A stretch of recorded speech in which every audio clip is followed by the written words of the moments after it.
Good morning, it is 7 o'clock and welcome to Mornings with Rich and Frost. With Sophie and Wilfred, a very good morning from me as well. Lots ahead.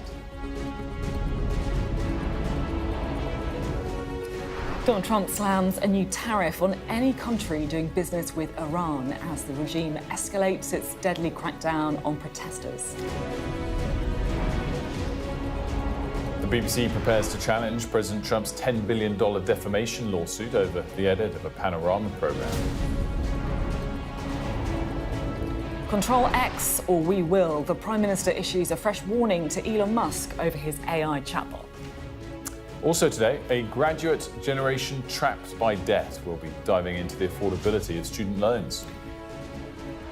And tens of thousands of people across southeast England are waking up to another day without water, with no idea when it's coming back.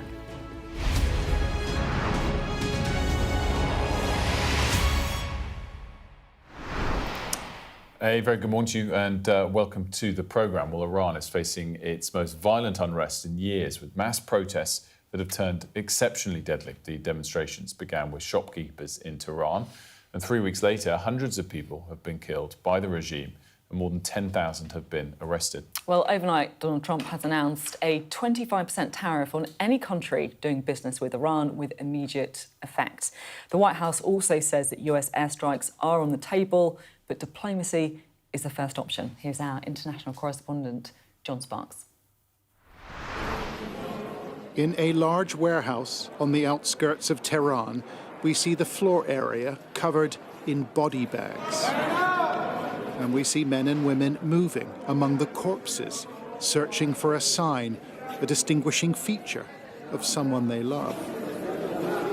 A woman kneels before a bloodied body. Her search is over, her worst fears realized. The protests in Iran have been met with a ruthless state-backed crackdown.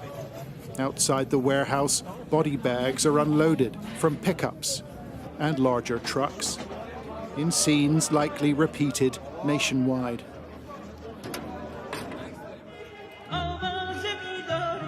State television has chosen a different way to tell this story.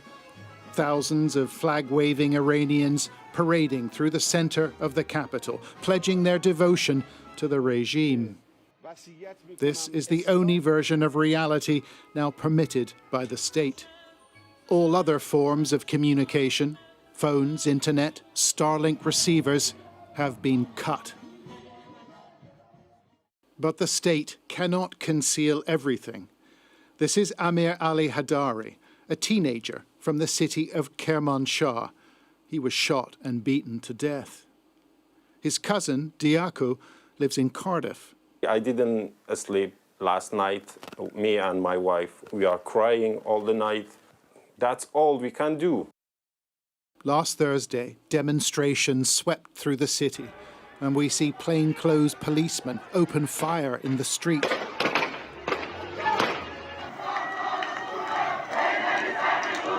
Later, protesters gathered in the center, these images taken near the location where Amir lost his life. He was shot in the heart, and as he was taking his last breath, they hit him in the head with the butt of a gun so many times that his brain was scattered on the ground. Amir Ali spent all of his 17 years in Kermanshah and went to the protests on Kashani Street along with his fellow classmates. His family say the authorities used city buses to transport the bodies from this protest to Talakani Hospital. That's where the boy's remains were later recovered. When they collected the body, Amir Ali's uncle said there were so many corpses, around 500, at the hospital. He had to identify his body amongst them. But the Iranian foreign minister seems unconcerned. For him, the protesters are doing the bidding of the United States. What's the goal, he said? The goal is to increase the number of dead at the protests so Donald Trump will come here and intervene. The regime projects an air of normality, where everything is under control. But Iran is in mourning. The wounds are all around, with leaders who'll do anything to stay in power. John Sparks, Sky News. Well, the big question now is whether the US is prepared to use force, or in other words, airstrikes, to bring about regime change in Iran. Well, it's a question that our Middle East correspondent Adam Parsons has put to the United States ambassador to Israel, Mike Huckabee. What kind of active role do you anticipate the United States playing in trying, I assume from your perspective, to try to hasten regime change? I don't think it's something the United States is actively engaged in trying to hasten anything. It's a matter of respect, and this is how President Trump has framed it. He certainly wants there to be recognition that the government of Iran should not murder its own people, should not injure them and hurt them because they're protesting. They have a right to protest, and they're protesting about legitimate things. So are you ruling out a military attack by the United States, or indeed by your great ally Israel, on Iran? I don't think that right now the U.S. or Israel is making plans to engage. I don't know what may happen. I simply don't know. I would be totally out of my league if I said, here's what will happen. We don't know. So this is different, let's say, from the Maduro situation. I mean, clearly the United States cannot go into Iran and arrest the Ayatollah. Would it be your estimation that a missile strike now could have colossal consequences and is not worth the political and humanitarian risk? Yeah, and frankly, those are decisions that are going to be made in Washington by the President, by the Secretary of War. But I'm not hearing anything at this point where America is preparing to engage militarily. So the US now, frankly, weighing up options. They've moved on tariffs, 25% tariffs on any country doing business with Iran. So what we're talking, people like Brazil, China, Turkey, Russia, for example, and then weighing up other actions. We obviously know the military strikes there, the airstrikes, one possibility. Also potentially some kind of cyber response as well. There are those tools now in, I guess, modern day warfare. Yeah, and I think what's really interesting is just how much this economy is already on its knees. These tariffs will add to that pressure. But as a snapshot, the Iranian rial, the currency, is down an additional 95% just this year in the first few weeks of January. Over the last 12 months, it had already fallen 2,000%. So these tariffs will be another sort of additional bit of pressure on the economy. But already it's pretty much impossible for the economy to continue in current guise. No one's going to accept their currency. It's very hard to import things. And that just shows, I guess, the pressure without kinetic action, without military action that they'll feel. Of course, that doesn't fill the void of what comes next. So I think that's where that really big question arises of, do you just keep punishing the regime or try and see what follows? Yeah, 646 people at least believed to have been killed. That's the US-based human rights activists news agency. Now, of course, whilst we're talking Donald Trump, there's always other stories to pick up on as well. And we wanted to bring an update from the defamation case that he brought against the BBC. If you remember, it's all about the editing of a Panorama documentary about the January the 6th attack on the Capitol building in Washington. Well, the BBC is trying to have the case thrown out. They're filing a motion to dismiss the lawsuit, and they're arguing that the court in Florida lacks what the term is personal jurisdiction over the corporation, and also that the court venue is improper. So in other words, that it's not legitimate because of where it's being held. Yeah, and they're making the point that the documentary didn't air in the first place in the United States. It was on a Panorama program for the UK. They're making the point that this came out, this documentary originally a week before the election last year, that he still went on to win, that the program overall was balanced, and that you can't establish that there was malice involved and that this was an intentional attempt from the BBC to defame him. All sound very legitimate points, not kind of diverting from whether that edit itself was wrong or not. It was a 10 billion lawsuit, if you remember, initially. I don't think anyone ever expected it would be that high. But where we've seen similar cases before with other US media outlets is the lawsuit starts with a ridiculous number, settles. I think the one with CBS and ABC in the last 12 months were settling around $15 to $16 million. The difference here is it sounds like the BBC are really going to fight this. They're not going to settle. And the difference, I think, there is their business doesn't totally rest on what they have in the US. They do have BBC America. They do have a stake in a streaming service called BritBox in America. Whereas for ABC and CBS, their whole business rests on not being kind of at tenterhooks with the US administration. So it looks like the BBC will fight it. Let's see what the Florida District Court says. Well, for days now, we've also been hearing about people using X's AI chatbot Grok to create undressed pictures of women and girls without their consent. So saying put X person in a string bikini or whatever it is without their consent. And look, this really gets to the heart of the increasingly fraught debate over the government's ability and willingness, to regulate tech companies. Well, the Prime Minister's described Grok and X as disgusting and shameful, accusing Elon Musk of putting abusive users first. He's now threatening to control Grok if X keeps creating sexual images. Our political correspondent, Amanda Akas, has this report. These kinds of sexualised deepfake images can't be shown on TV. Topless young girls, women in bikinis, bloodied and gagged. The government stepped up its fight against X's AI chatbot Grok, which made them. Lives can and have been devastated by this content, which is designed to harass, torment and violate people's dignity. They are not harmless images. They're weapons of abuse, disproportionately aimed at women and girls. And they are illegal. Liz Kendall told MPs creating non-consensual intimate images will become a criminal offence from this week under legislation passed last year, and confirmed plans announced in December to ban nudification apps. But some senior Labour MPs want even tougher action. The Online Safety Act is not fit for purpose when it comes to generative AI and when it comes to protecting us online from the harms that are evolving and developing. The Ofcom launched an investigation into whether X has broken the law. The government's message to Elon Musk: make it safe or we'll back the regulator to shut you down.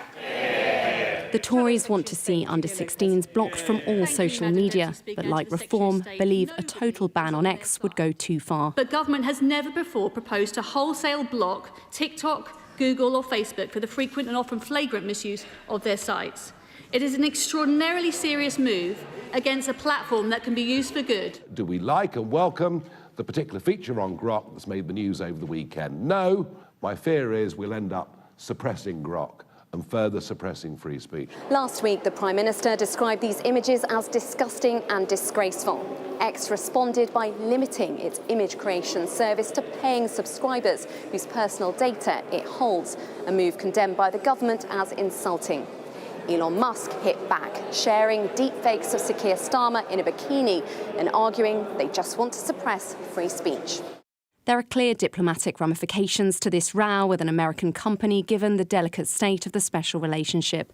Closer to home, some MPs would like to see the government come off X altogether. With technology changing so quickly, politicians are struggling to keep up. Amanda Akas, Sky News, Westminster. I think what's interesting about the story, one of the many things that's interesting about the story is the shift in the government's tone and position, because it feels to me that Keir Starmer has been quite reluctant to really go into a war with some of these tech giants. Is that changing because of the furor here?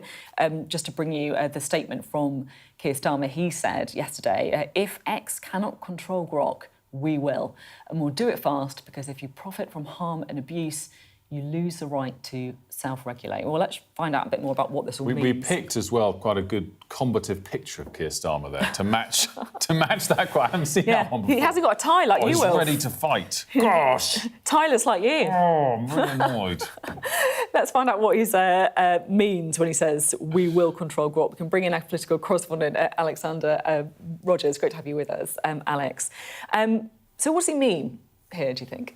I think he's basically like throwing down the gauntlet to X, saying, if you don't comply with the law, if you don't take action on this, then, we will support Ofcom to do whatever they see fit, really. And that could mean fining X a huge amount of money, at 10% of their global turnover, or 18 billion, whichever is greater, or even banning X. So I think, we are seeing a lot more tough words and action. And when we had Liz Kendall in the Commons yesterday, you know, she was saying there's new laws now that make an offence to create these images, and also amending existing legislation to make it illegal for companies who create these tools. So the action's backing up the words there as well. Yeah, it's interesting this sort of where it got thrown out, you know, if necessarily to block X and Grok with it, which I don't think has actually ever been said that explicitly. And I also do think it would be a sensible approach. The uproar would be understandably enormous. And what I think is really interesting about the stronger language and the sort of slight step-by-step moves from the government in terms of policy is it tends to be focused on places where there is big public opinion backing. So smartphones in schools, potentially, you know, ban of social media under 16s, stopping what is clearly totally unacceptable and outrageous abuse of people's, you know, privacy and image rights. Well, I think most people are kind of backing that kind of thing, aren't they? Whereas if you say, "Oh, let's ban X as a punishment," you're just picking a fight with the free speech debate. It was hard to argue against the right to, you know, it's hard to argue in favour of the right to just take a picture of anybody of any age and to get rid of their clothes. I mean, I think that is very, very hard to get rid of as well. Do you think there's been a shift in what Number 10 is saying? I think it's interesting. I think no. I think they've always been very, very clear that violence against women and girls is a huge priority for them. And this is about values, really. And this government has always talked about protecting violence against women and girls and halving the rate. So I think this is one of those battles that they are prepared to pick. I mean, globally, we've seen them be much more hesitant to take on America or, you know, but disagree with them. But here, I think they're feeling much more emboldened. We want to get your take on this other big political story of yesterday. It happened just after the show. Yeah, it was quite annoying. This was quite annoying. So this was a yeah. big press conference from Nigel Farage, the Reform leader, at 11 a.m. Yesterday, and we didn't know what it was going to be about. What it was the unveiling you might have seen of a new defector from the Conservatives joining Reform, Nadhim Zahawi, who of course led the vaccine rollout during the pandemic, who was very briefly Chancellor. And what I love about what unfolded afterwards wasn't just that in the past Zahawi and Farage said things about each other that now they have to kind of brush under the carpet. It was sort of the scale of what they said about each other and the sort of details of it. So we've got a couple of these tweets that have been unearthed from past years. So this was Zahawi, a past comment towards Nigel Farage in 2015. What's frightening is that in Farage's Britain, people like me could be lawfully discriminated against and British businesses would be encouraged to bin our CVs. He's now best mates. On the flip side, what has Nigel Farage said in the past about Nadhim Zahawi?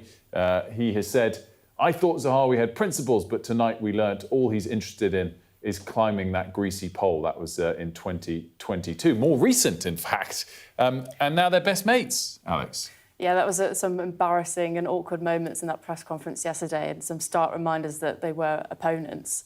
And the Tories and Reform are like still fighting about this. The Tories are saying that the Reform's becoming the party of has-beens, and suggested that Nadhim Zahawi wanted a Tory peerage and didn't get it, and that's why he's going over to Reform. So, yeah, it's always a tweet.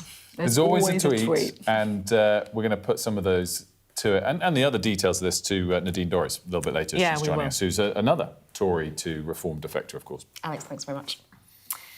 Now, we wanted to talk a bit about immigration because the Home Office says it's carried out a record number of illegal worker arrests and also raids in the past 18 months. The department says there's been an 83% jump in the number of illegal migrants arrested while working in the black economy, and of more than 12,000 people taken into custody. In the last 18 months, nearly 2,000 have been returned to the countries they came from. We can talk about this in a bit more detail with the Home Office Minister, Alex Norris. So, record number of raids. What kind of things are being discovered when you do these raids? Good morning, Sophie. Thanks for having me. Well, what we're finding is that people who don't have the right to work in this country, generally because they're having an asylum claim considered or their appeal to a rejection considered, are working for money in businesses that aren't operating legally, and that, of course, is totally unacceptable. And the kind of businesses, I mean, they come up again and again, nail bars, barbers, car washers. As a consumer, is there any way of telling if, when you get your nails done, it's an illegal company, or is it difficult to know? Well, it is difficult to know, and, I would never say to people that it's your job to run our enforcement for us.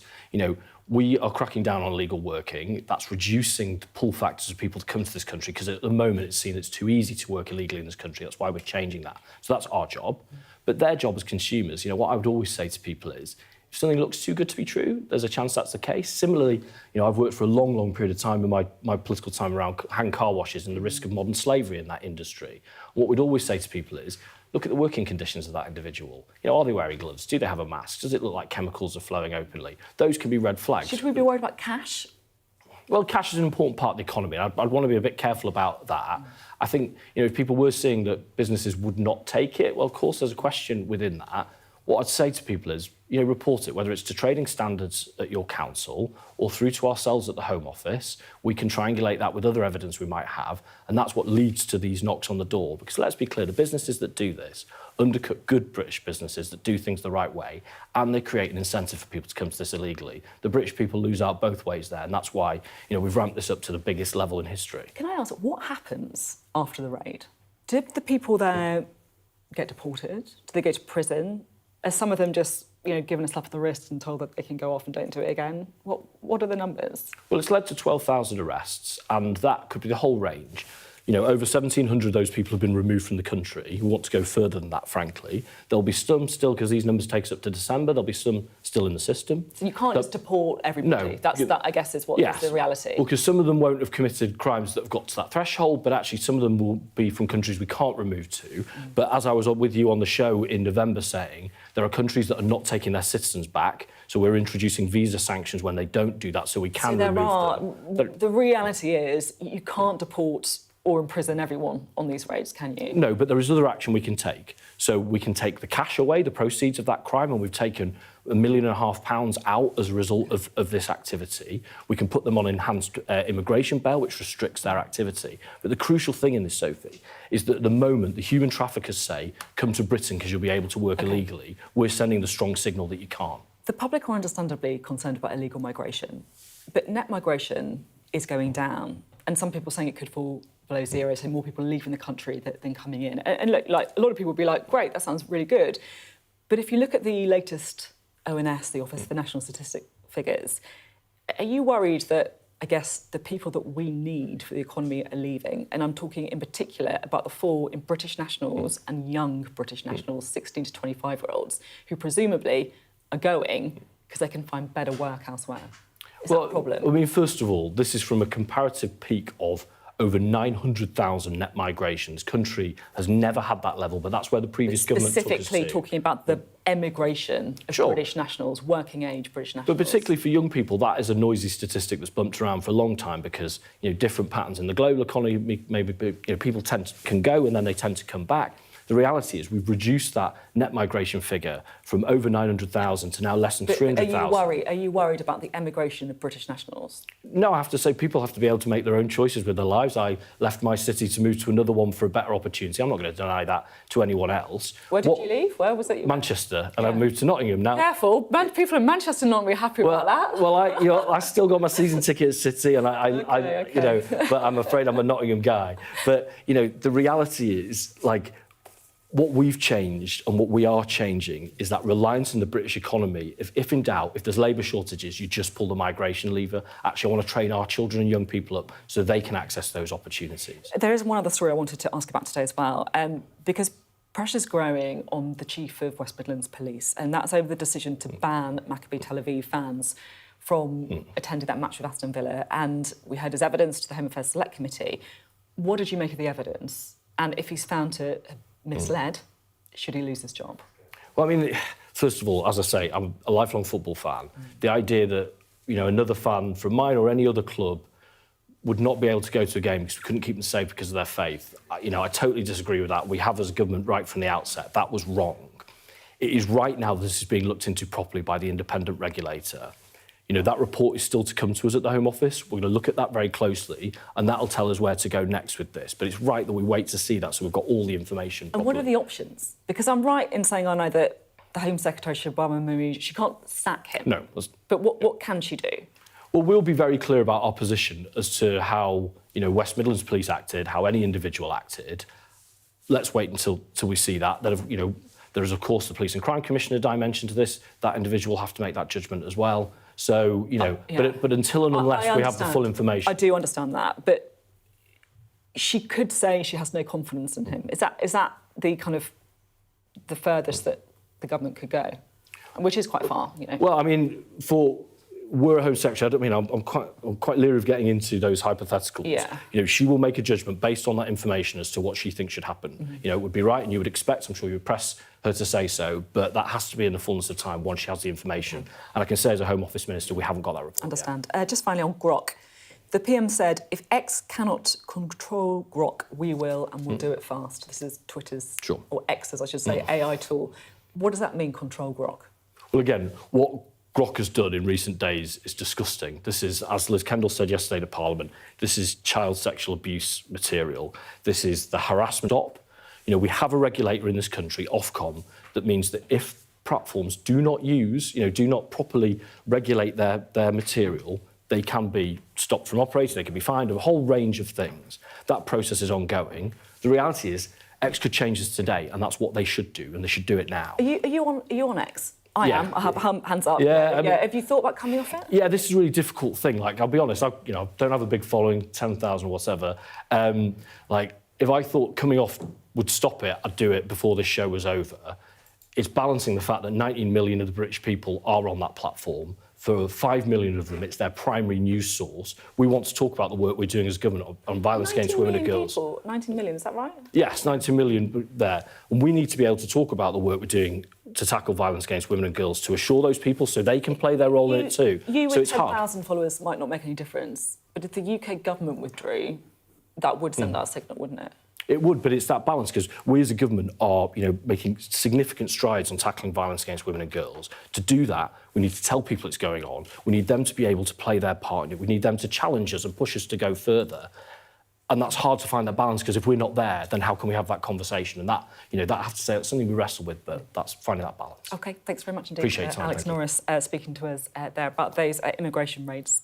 Lots more to come on the programme. When we come back, we're going to be unpacking the options for the US as they consider next steps against Iran.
The best thing about being a Sky News journalist?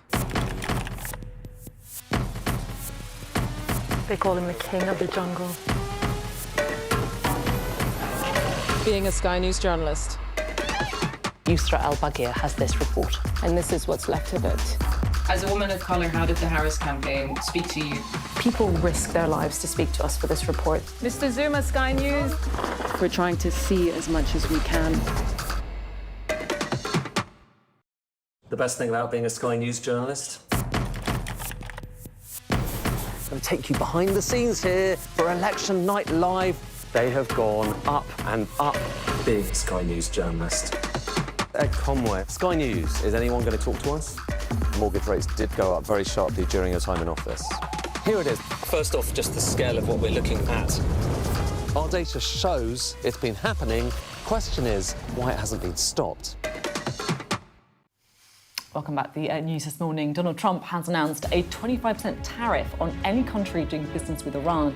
It's an apparent response to the rising number of people killed during the state-backed crackdown on protests there. The White House says military action to protect the demonstrators is still on the table. The BBC will file a motion to dismiss Donald Trump's $10 billion lawsuit over the editing of a Panorama documentary about the Capitol riots in 2021. The corporation says it did not broadcast a documentary in Florida, where the lawsuit was filed, and that the court venue is improper. Keir Starmer threatened to, in his words, control X's AI chatbot Grok if the site continues to create sexual deepfakes. He's described Grok and X as disgusting and shameful and accused its owner, Elon Musk, of putting abusive users before women and children. Now, the death toll of the crackdown in Iran has risen to almost 650, as some say, as some may be comparing these protests to unrest that was quashed in Iran 3 years ago. There are some key differences to consider, though, from what's happening now to what's gone on before. Our international affairs editor, Dominic Waghorn's been looking at what makes these protests different. A lot of people are saying we've seen protests in Iran before, and this time isn't much different. They'll be crushed in the end and won't lead to change. But is that true? This uprising looks like the Women, Life, Freedom unrest of 3 years ago, which was eventually snuffed out. But there are some big differences. For one, the economy has become even worse. Inflation is at 40%, the currency plunging, and the price of basic goods is soaring. That means a lot more poor people are feeling the pain and taking to the streets than last time. The protests actually began in the market areas of the capital, Tehran, after the Iranian rial fell to a record low, pushing up the prices of food and other supplies. They've since spread, of course, far and wide. The other big difference is these protests have come after the biggest and most humiliating attack on Iran in its revolutionary history. The 12-day war with Israel saw the Iranian government fail in one of its most sacred duties, protecting the people.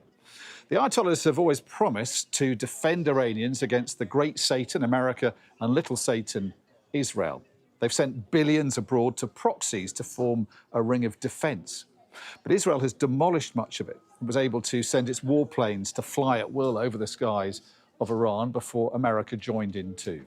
Scores of Iranian commanders were killed and the US destroyed Iran's nuclear program. So the Iranian government has failed to protect its people and is now failing to feed them. When you go to Iran, there's an overriding sense that its revolution has had its day. Its aging rulers have lost their legitimacy. And younger Iranians want them out of their lives. Does that mean, though, that the government is about to fall? It was thought that the leadership in Iran was more likely to change and reform itself than be overthrown. Evolution more than revolution. But so far, that hasn't happened. It is under more pressure now than ever before. Iranians are risking their lives and liberty, taking to the streets in their hundreds of thousands, demanding change.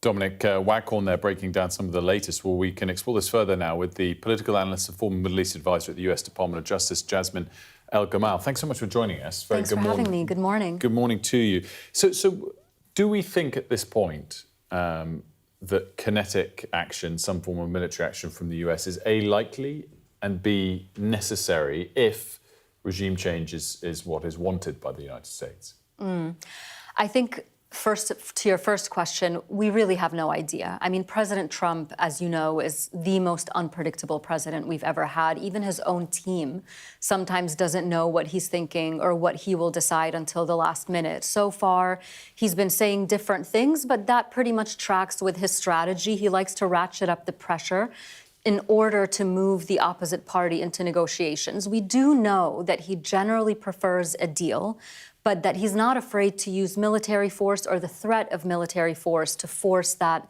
opposite party into a deal. So the president will be meeting with his national security team this morning in D.C., and we will know a lot more coming out of that. In terms of your assessment of what's likely to happen from here, I mean, how weak is the regime? And would further physical military action be needed to push it over the edge? So this is such a complicated topic, right? Because when you talk about regime change, especially in Iran, you're not just talking about one person. It's not just about the Ayatollah Khamenei at the top. It's about an entire security architecture. It's about security forces, the military, loyalists, elite supporters. All of that has to crumble beneath the supreme leader in order for the entire regime to be ousted. And even if that were to happen, of course, we always have to look at the possibility of further unrest, of spillover effects, refugee crises. I mean, all the things that we tend to see when a regime collapses. So a couple of things. I think people really are looking at the situation inside Iran and saying, support the Iranian protesters. They have every right to be protesting against this oppressive regime, but let it be Iranian-led. Foreign interference doesn't tend to help in a situation like this, whereas you have other people on the other side saying, no, they can't do it alone, we need to interfere. Those are the two options, with all the pros and cons associated, that the president is going to be discussing today. I guess that then sort of begs the question of what type of developments will we see? What if you got an outcome, I guess, sort of akin to Venezuela? Exactly. Where just the leader was changed, but the rest stayed underneath. Is that a good outcome for the Iranian people or not? You know, I can't speak for the Iranian people, and I think you would probably get different answers from different people. By and large, I think what you've seen, not just with these protests, but in 2022 with Women, Life, Freedom, all the way back to 2009 when I was in government, people are tired of this system of oppression. It's been economically devastating for Iranians. It feels like they're living in the past, and it's a very young population, and they don't want that anymore. So what you can see, potentially a way forward, is for the Trump regime to use a mixture of, whether it's threat or force or actual force, a mixture of negotiations, trying to push the regime towards some sort of transition where the Iranian people get the life that they deserve. It's going to be a tough balancing act, but I think that's what President Trump will try to do. Not just Venezuela. Sorry, actually, I'll let you ask the next question. No, I mean, the next sort of thought was the sort of flip side, which is, while obviously I don't think anyone wants to sort of celebrate the regime that has existed in recent years and decades, do we have to be careful of an Iraq or a Libya if the US was to do more and to try and force things to change, that you could see, a be careful what you wish for type outcome? Right. I mean, this is what I was saying about it has to be an Iranian-led process, and that's what a lot of the president's advisors and experts are telling him, because if you don't have that transitional period or someone who can take over, you do tend to risk a security vacuum, right? The U.S. doesn't have a great track record when it comes to interference in other countries' affairs or regime change. But on the other hand, many Iranians will tell you they are worried about either Venezuela or an Egypt scenario, where the same thing happened with President Mubarak, where he left, but the military actually remained in charge. And now you see a system that is just as oppressive as the former one. So it's frustrating sometimes to talk about it. I know people want answers, but there really are no easy answers here. It's really just about the basic question here when it comes down to it is, how do you positively affect the trajectory for ordinary Iranians without destabilizing the country, the region, and making the situation worse for everyone? And that's what the president is going to have to decide. Jasmine, thanks so much for joining us. Much appreciated. Thank you for having me. To the UK now, because tens of thousands of people across southeast England are waking up to yet another day without water, and some of them have got no idea when it's coming back. Well, the water companies are blaming the recent cold weather, which caused burst pipes and power cuts. A lot of schools and businesses have had to close, and for a lot of people, it's not the first time this has happened. Molly Malone has this report.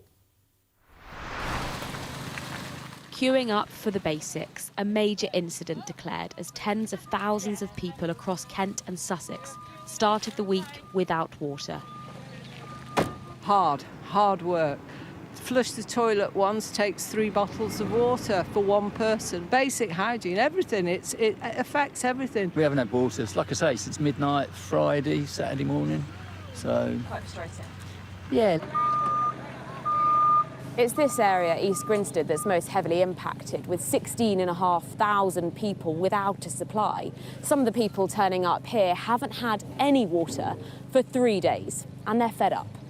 So you're not working with that, are you? No, nothing at all now. Hannah runs a hair salon, a business that relies on water. And the weekends are her busiest time. No water meant cancelled clients. I mean, it's caused a massive impact for us. We never close it. It's our complete last resort, but having no water means we can't operate. We could offer haircuts, but most people want colours done, and obviously we can't wash colour off if we have no running water. We could use bottled water, but that's not enough to get a colour off. So yeah, this is now 3rd day that we've been closed, and we still have no idea when we're reopening. South East Water has blamed recent freezing weather conditions, leaving burst pipes, and Storm Goretti, they say, has taken its toll too. But for many here, including in the town of Tunbridge Wells, these problems are not for the first time. Only last month, people were without a supply for almost 2 weeks, after problems with the water quality. But it destroyed Tunbridge Wells on the uprun to Christmas. Literally, all the shops were shut because if you can't provide toilet facilities and so forth for your staff, they can't work. Just days ago, the company's chief executive faced a grilling by MPs. What mark would you give yourself and your company out of 10 for your handling of that incident?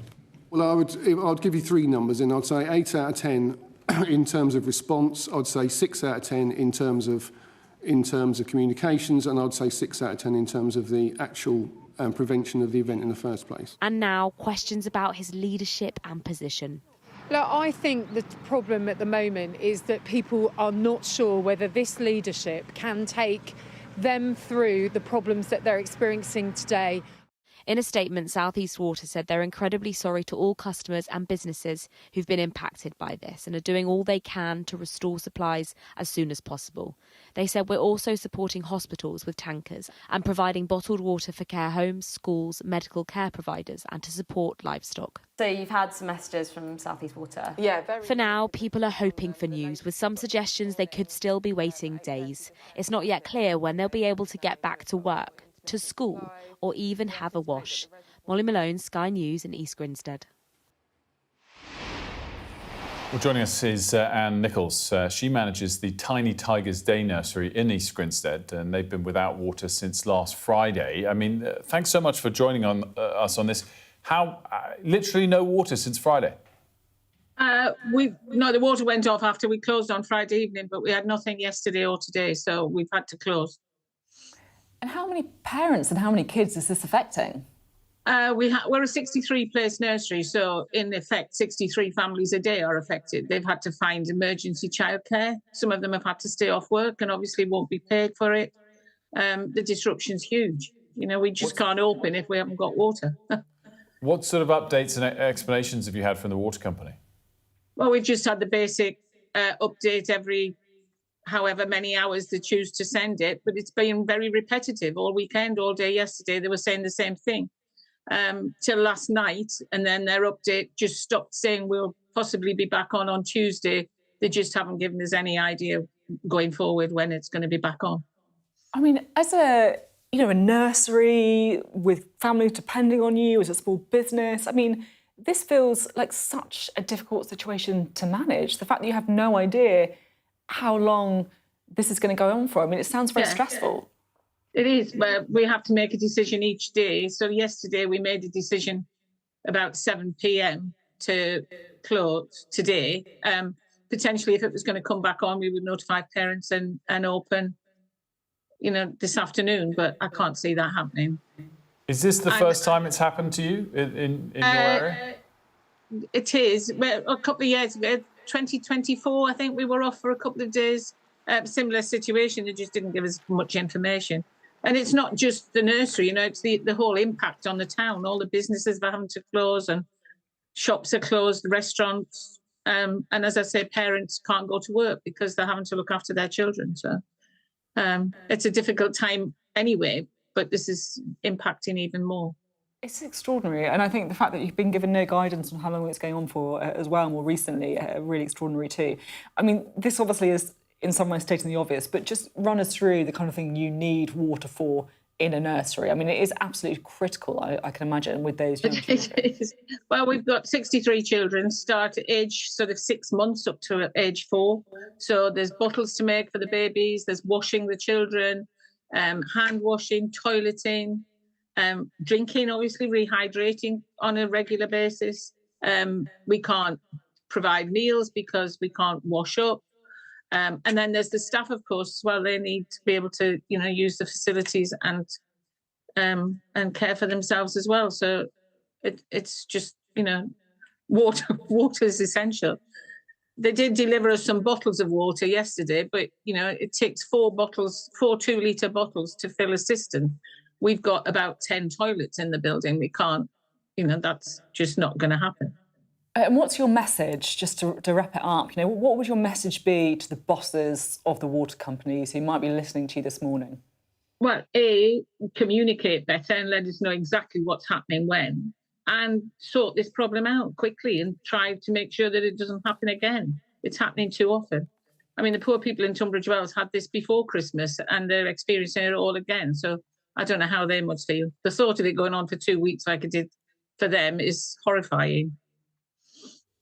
It's absolutely extraordinary. Thank you so much for coming on the programme. I really hope that you get the water back soon and you can reopen the nursery. Yeah, I bet. Thank you. Thank you. Do let us know, by the way, if you're in the area and you're without water. We're going to be live later on in the programme with an update, and we'd love to hear your stories. mornings@sky.uk. Well, let's look now, shall we, at the weather. Dinner under the stars tonight? That reminds me of our travel insurance. You mean All Clear Skies? All Clear Travel Insurance sponsors Sky News weather. Well, we're in a milder but unsettled spell with widespread showers and more prolonged rain as well. The morning will start mostly mild though. North East Scotland can expect a patchy frost. Ireland and Northern Ireland look pretty fine, apart from the odd shower, but southern England and the Scottish border countries will be wet and showers will affect western coasts. England and Wales will then see outbreaks of rain taking over by midday, and southern and western Scotland will see showers, wintry on the hills.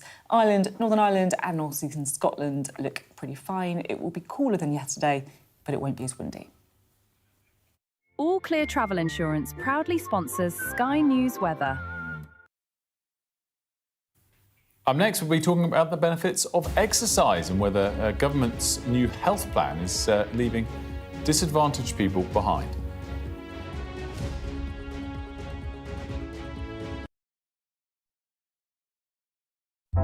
Big stories don't always come from big cities.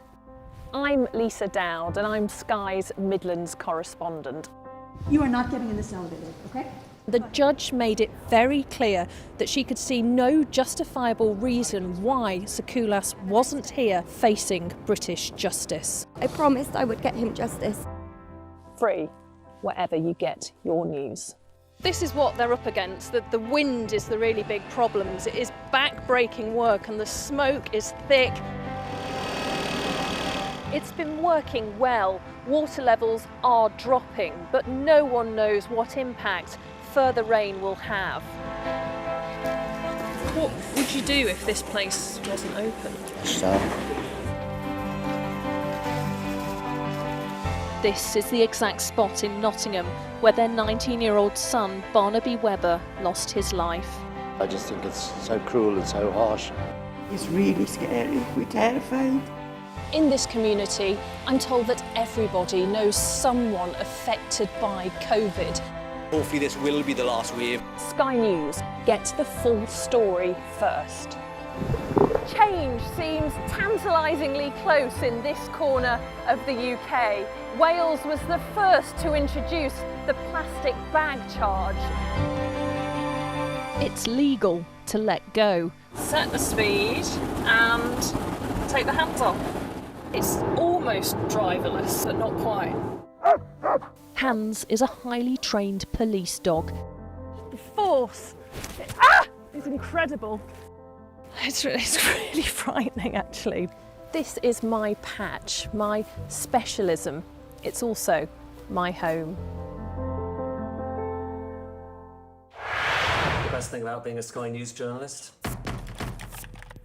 I'm going to take you behind the scenes here for Election Night Live. They have gone up and up. Being a Sky News journalist. Ed Conway, Sky News, is anyone going to talk to us? Mortgage rates did go up very sharply during your time in office. Here it is. First off, just the scale of what we're looking at. Our data shows it's been happening. Question is, why it hasn't been stopped. What's the best thing about being a Sky News presenter?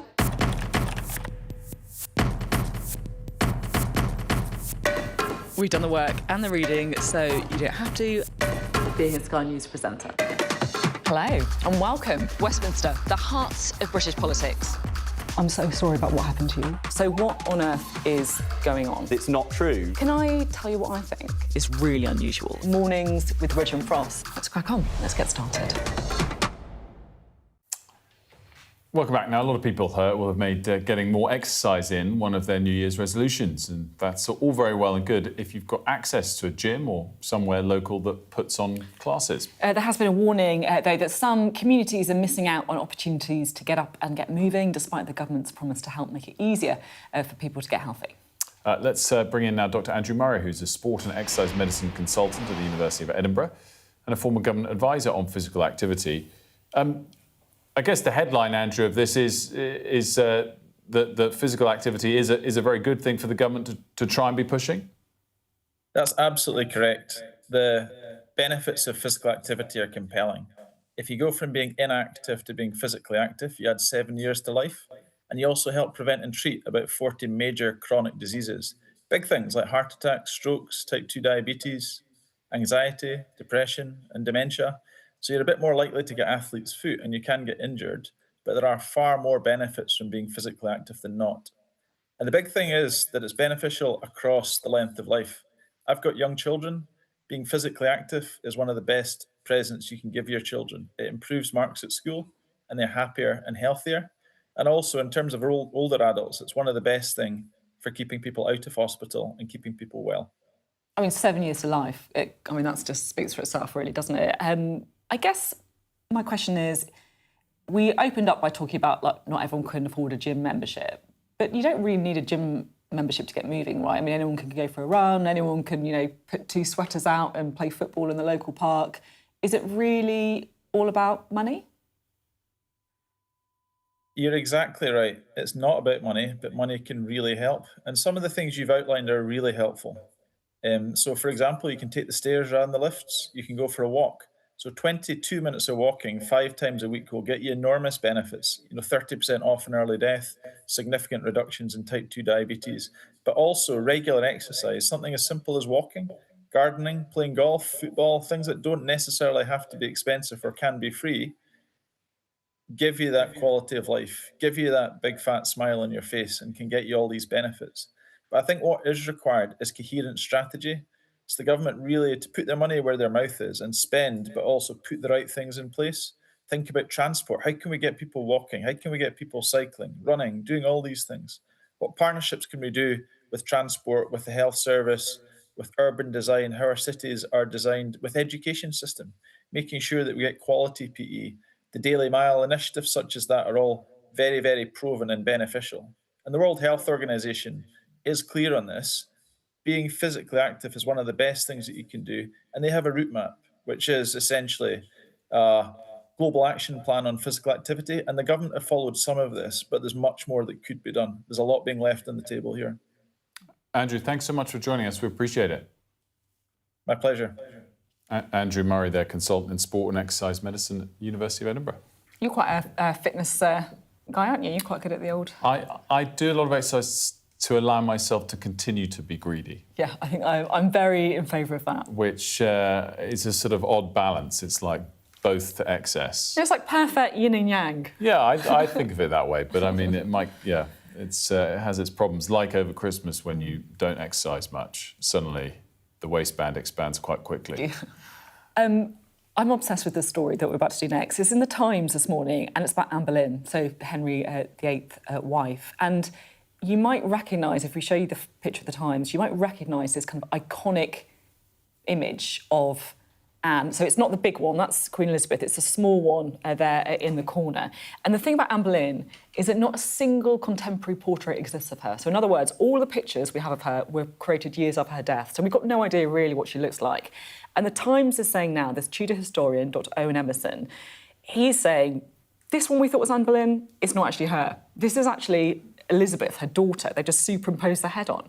And what I like about this, I think it gets to the enigma of Anne Boleyn. She's such an enigmatic character. She's one of the most extraordinary political figures that led to such change in our country, and yet we really know so little about her.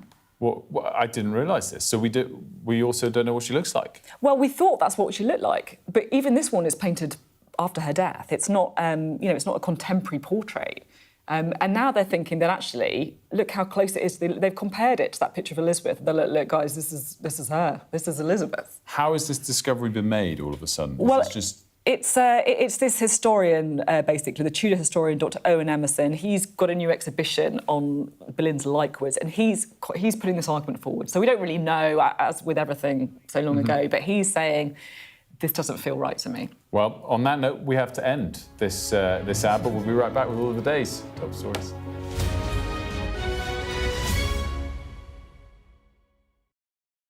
What's the best thing about being a Sky News journalist?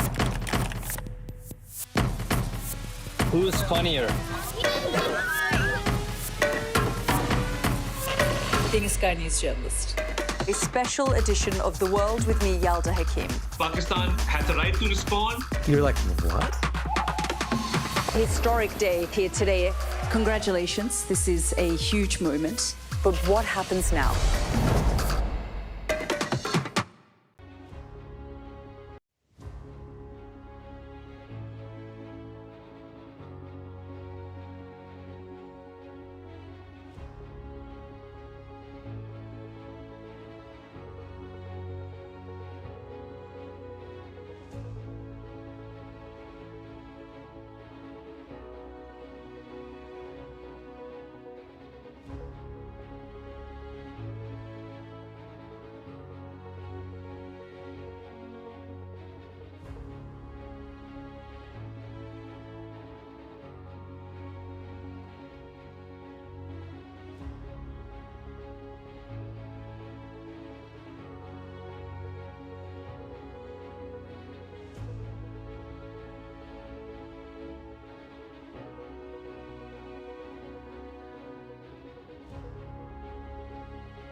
Good morning, it's 8 o'clock. Welcome to Mornings with Richard Frost. With Sophy and Wilf, good morning from me as well. Lots ahead today.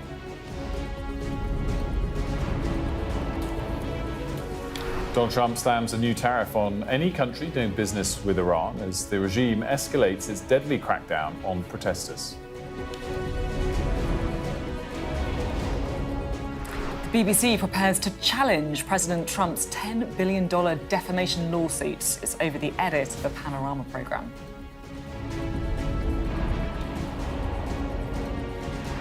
Control X or we will. The Prime Minister issues a fresh warning to Elon Musk over his AI chatbot.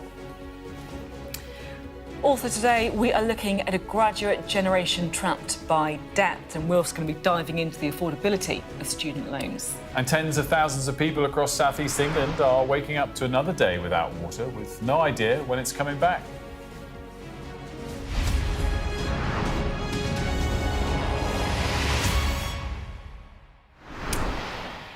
Good morning, welcome to the programme. We're starting with Iran, which is facing its most violent unrest in years. Mass protests that have turned exceptionally deadly. So the demonstrations began with shopkeepers in Tehran. 3 weeks later, hundreds of people have been killed by the regime. More than 10,000 have been arrested. Well, overnight, Donald Trump has announced a 25% tariff on any country doing business with Iran with immediate effect.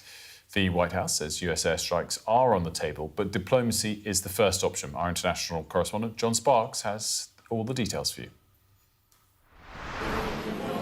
In a large warehouse on the outskirts of Tehran, we see the floor area covered in body bags.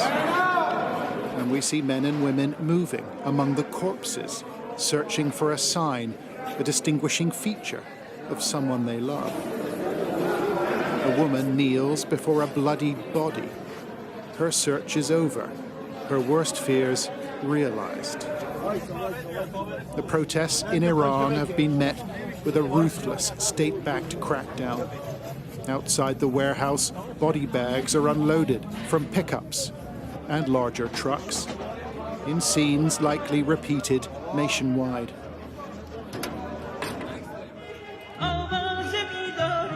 State television has chosen a different way to tell this story.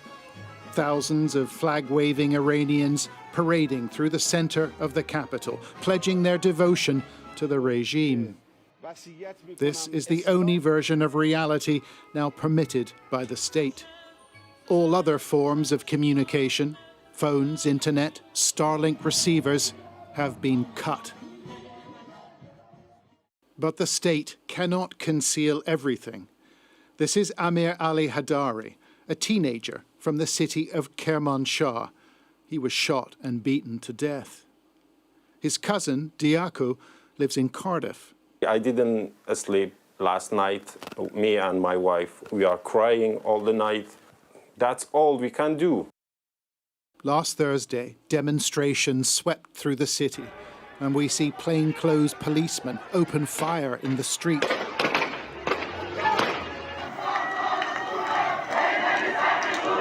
Later, protesters gathered in the center, these images taken near the location where Amir lost his life. He was shot in the heart, and as he was taking his last breath, they hit him in the head with the butt of a gun so many times that his brain was scattered on the ground. Amir Ali spent all of his 17 years in Kermanshah and went to the protests on Kashani Street along with his fellow classmates. His family say the authorities used city buses to transport the bodies from this protest to Talakani Hospital. That's where the boy's remains were later recovered. When they collected the body, Amir Ali's uncle said there were so many corpses, around 500, at the hospital. He had to identify his body amongst them. But the Iranian foreign minister seems unconcerned. For him, the protesters are doing the bidding of the United States. What's the goal, he said? The goal is to increase the number of dead at the protests so Donald Trump will come here and intervene. The regime projects an air of normality. where everything is under control. But Iran is in mourning. The wounds are all around, with leaders who'll do anything to stay in power. John Sparks, Sky News. Well, the scale of these protests has led to leaders around the world really grappling with their response on how strong they should go, saying that there needs to be a regime change. We've heard actually this morning from the German Chancellor, Friedrich Merz. He says he believes the Iranian government is in its final days and weeks. He also called for an immediate end to the violence. Let's bring in now our Middle East correspondent, Adam Parsons. Adam, there's so much debate going on about what the US wants, what the US might do. Is it clear what Israel wants and what they might do, or as much up in the air as it is relating to US wishes and actions? Well, the two things go together, to be honest with you. The United States has such a presence here. Israel has a spectrum of opinions. There are those who are close to Netanyahu who look at Iran as being its greatest enemy and say that now is a good time to attack, to try to degrade Iran even more. There are plenty of other voices who say now will be a terrible time to attack Iran, just when a protest movement, such a strong movement, is growing and threatening the future of the regime. I think it's the same debate in the United States. Yesterday, I had a long conversation with America's ambassador to Israel, Mike Huckabee, a very, very strong, influential voice in this region. He said to me that at the moment there are no plans for military intervention by the United States, but that if the president saw more images of what Mr. Huckabee referred to as slaughtered civilians, then that could change. And we know, of course, that we are dealing here with a quixotic American president. And also, you were just mentioning there Friedrich Merz saying that he thinks that this regime is in its last weeks. He also said when a regime is relying on violence, it is de facto at the end. Well, there are a lot of regimes around the world that rely on violence and coercion and have survived. And I don't think anybody, particularly in this region, is kidding themselves that the Iranian regime will fall over easily. They will grasp to power as they have done for many, many decades and use the secret police, use the IRGC to try to quell this revolt. This really is an important tipping point. The internet is still being utterly suppressed across Iran, so it's difficult to get images out of the deaths and the repression that is being put on these protesters. But what is obvious is that here in Israel, in the United States and across the Middle East, they are watching carefully. A lot of people would like to see the fall of this Iranian regime. But one other question that is always raised here is, if not this, then what? Who would lead this huge country? How would it be united? What would be the after effects of some kind of revolution? And the answer to those questions, well, it's anybody's guess. Adam, great stuff. Thanks so much. And as Adam was saying, I mean, that is the key one, isn't it? In what is the future plan? What is the plan for a peaceful regime in Iran? It's worth just dwelling now on the numbers we're talking about here, because it has been an exceptionally dangerous thing to protest in Iran. 646 people, at least, killed during the protests. That's according to human rights activist news agency, and more than 10,000 people detained. Mm-hmm. Yeah, quite possibly, as you say, the numbers could be higher or could rise from here. Interesting, though, from Friedrich Merz, that he said explicitly he thinks the regime is in the final days or weeks, which is a bit further than we've heard from other leaders, particularly in Europe. Now, switching focus, for days, we've been hearing about people's use of X's AI chatbot, Grok, to create undressed pictures of women and girls without their consent. And this really gets to the heart of a fraught debate over the government's ability to regulate and wish to regulate tech companies. The Prime Minister, I think it's fair to say, has been a bit squeamish about directly criticising some of the tech bros, but he has gone pretty far this time. He's described Grok and X as disgusting and shameful. He also accused its owner, Elon Musk, of putting abusive users first, and he's threatening now to control Grok if X keeps creating sexual images. Let's bring in our political correspondent, Alex Rogers, who's here to break down, I guess, the sort of scale of rhetoric and the way it's changed from the Prime Minister towards X specifically this time, but the tech companies in a way that maybe we haven't heard on different issues in the past? I think he's completely unequivocal about the need to take action on this, saying if X doesn't control Grok, then we will. I think that's a hint that the government will support whatever Ofcom decides to do in its investigation, and that could be as far as fining X or even banning it. So there's really, this is about values. I think the Prime Minister is keen to stress, and if X don't align with the values on internet safety, then action will be taken. And how much of a kind of groundswell do you think there is among Labour MPs on this and other issues as well? Because it feels like there are a lot of people in the party who've been speaking out about this. Has it become impossible for him to ignore? Yeah, I think they're united on this, really. Labour MPs have been pushing Downing Street to leave X. Some have been leaving X themselves. And there's loads of them still on it, though. They're all, Keir Starmer's still on it. They're still putting out statements on it. Maybe that momentum to everyone to leave will happen. But I think Alex Norris, who was on the programme earlier, he was sort of saying that X can take action if he wants to. So here's what he had to say earlier. What Grok has done in recent days is disgusting. This is, as Liz Kendall said yesterday to Parliament, this is child sexual abuse material. This is the harassment, intimidation of women through, non-consensual deepfake images. That has to stop. We have a regulator in this country, Ofcom, that means that if platforms do not do not properly regulate their material, they can be stopped from operating, they can be fined, a whole range of things. That process is ongoing. The reality is, X could change this today, and that's what they should do, and they should do it now. Yeah, it's interesting, isn't it? So they're obviously hoping, I guess, X is going to make the first move, but I guess they're saying if it doesn't, then we've got our other options. And I think a lot of Labour MPs agree with that. This isn't about banning X on a point of principle or because they don't like Elon Musk or the platform. It's saying you may be banned if you don't comply with the law. And I think a lot of people think that's fair, although Reform and the Tories, they say that's quite extreme. This is the debate that's going on at the moment. OK, Alex, thanks. Always good to have you on the programme.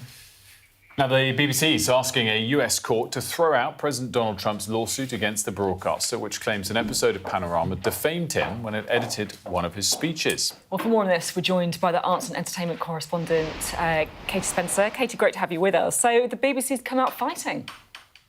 They have. Look, the BBC have always said that they were going to challenge this $10 billion lawsuit that Trump has made against the corporation. This, of course, resulted in the Director General, Tim Davies' resignation a few weeks back, the storm that emerged as a result of the controversy and the headlines that were generated as a result of the leaked memo that emerged from within the BBC. Mr. Trump has said that he was going to file this $10 billion lawsuit. Overnight, we've seen these papers which have been filed by the BBC in Florida asking for the case to be dismissed, saying that a number of points they make. Firstly, that the Florida court lacks personal jurisdiction over the BBC. The court venue, basically, they're arguing is the improper place for this to be heard. They're also saying that President Trump has failed to state the claim that he's making, and that he's also filed the claim too late. The corporation is going to be arguing that it didn't create the Panorama episode, so they shouldn't themselves be the ones that are being sued. And crucially as well, that the documentary itself wasn't broadcast in Florida. And in these court documents that you can see that have emerged, they say that basically the fact that President Trump is saying that you can see this on their US streaming service BritBox can be simply proven that that is not the case by clicking on the link that Trump's team themselves have filed. It shows that it doesn't link you back to BritBox, which is the format that people can watch in the US. So there's a number of grounds that the BBC is fighting this on. But look, they are coming out fighting. They're saying that they are not going to roll over and pay out Donald Trump on this. They are fighting to get this dismissed. Katie, can I just ask, do you know that the picture of a cat behind you is upside down? Oh, I've thrown you with my cat picture. It's not actually upside down. There's a little bit of writing at the bottom, which is meant to be upside down. If you work in the arts. I was about to say it is very arts and entertainment-y. Yeah, that's why she's the arts correspondent. I know. I've got a poem, political quote behind me on my desk at home. Go on, what is it? What's the political quote? I've got Rudyard Kipling's If. Oh, very nice. And it's about to go upside down. So wait, why is it upside down? It's art, Wilfred. Okay. It's art. I really don't get art. I never have. Why wouldn't you want it the right way round? Seriously. Poor cat must all the blood run to its head. Imagine what it was sitting there. It's not a real cat. Yeah, but when it was being painted. I don't know where this conversation is going. I'm going to bring us back round to the news at this point. Katie, I'm with you. It's very arty. It's a lovely cat picture. I love Katie. She always plays along. Thanks, Katie. Right, let's take you to the southeast now, because tens of thousands of people across southeast England are waking up to another day without water, and some of them have got no idea when it's going to be coming back. The water companies are blaming the recent cold weather, which caused burst pipes and power cuts. A lot of schools and businesses have had to close, and for a lot of people, it's not the first time this has happened. Let's bring in Olivia Guthrie. She's in Tunbridge Wells this morning, where a lot of residents are saying it's time for the government to step in. Olivia, good morning to you, because I guess not only is this so crazy this time, how damaging it is, but it's not the first time even recently. Well, I know, Wilf, there is an awful feeling of déjà vu this morning here at Tunbridge Wells. I was here last month when thousands of residents were left without water. This time, as you say, South East Water are blaming Storm Goretti and cold weather on burst water pipes and power cuts. Now, they have apologised, and they say that they are working around the clock to fix the problem. But some of the 30,000 residents who are currently without water are now calling for the army to be brought in to help. Now, there are water bottle stations around the area. Here at Tunbridge Wells Rugby Club, they ran out of water yesterday, so they had to close early. They appear to have restocked, and there are now forklift trucks bringing more in to the area, although there is no one here helping to hand out to residents. Now, businesses and schools in this area are struggling to stay open. The local MP told me that he was working overnight to get grey water into schools so they can at least flush the toilets so that those all-important mock GCSE exams can go ahead today.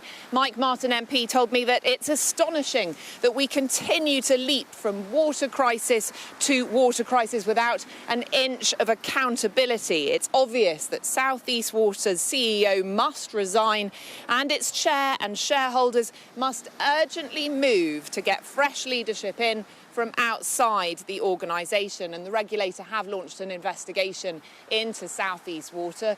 The chief executive, David Hinton, was questioned by MPs last month over exactly why South East Water's bills have gone up last April 20%, but residents don't appear to be seeing any increased value for money.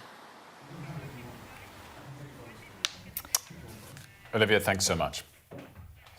Now, for years, student loans have offered young people the chance to access higher education. For many, it's the only path to secure a university degree. But with interest rates at more than 1% for over the last 3 years, I mean, interest rates are a lot more than 1%. Obviously, interest rates have risen significantly in recent years. People with debts have seen the money they owe increase significantly.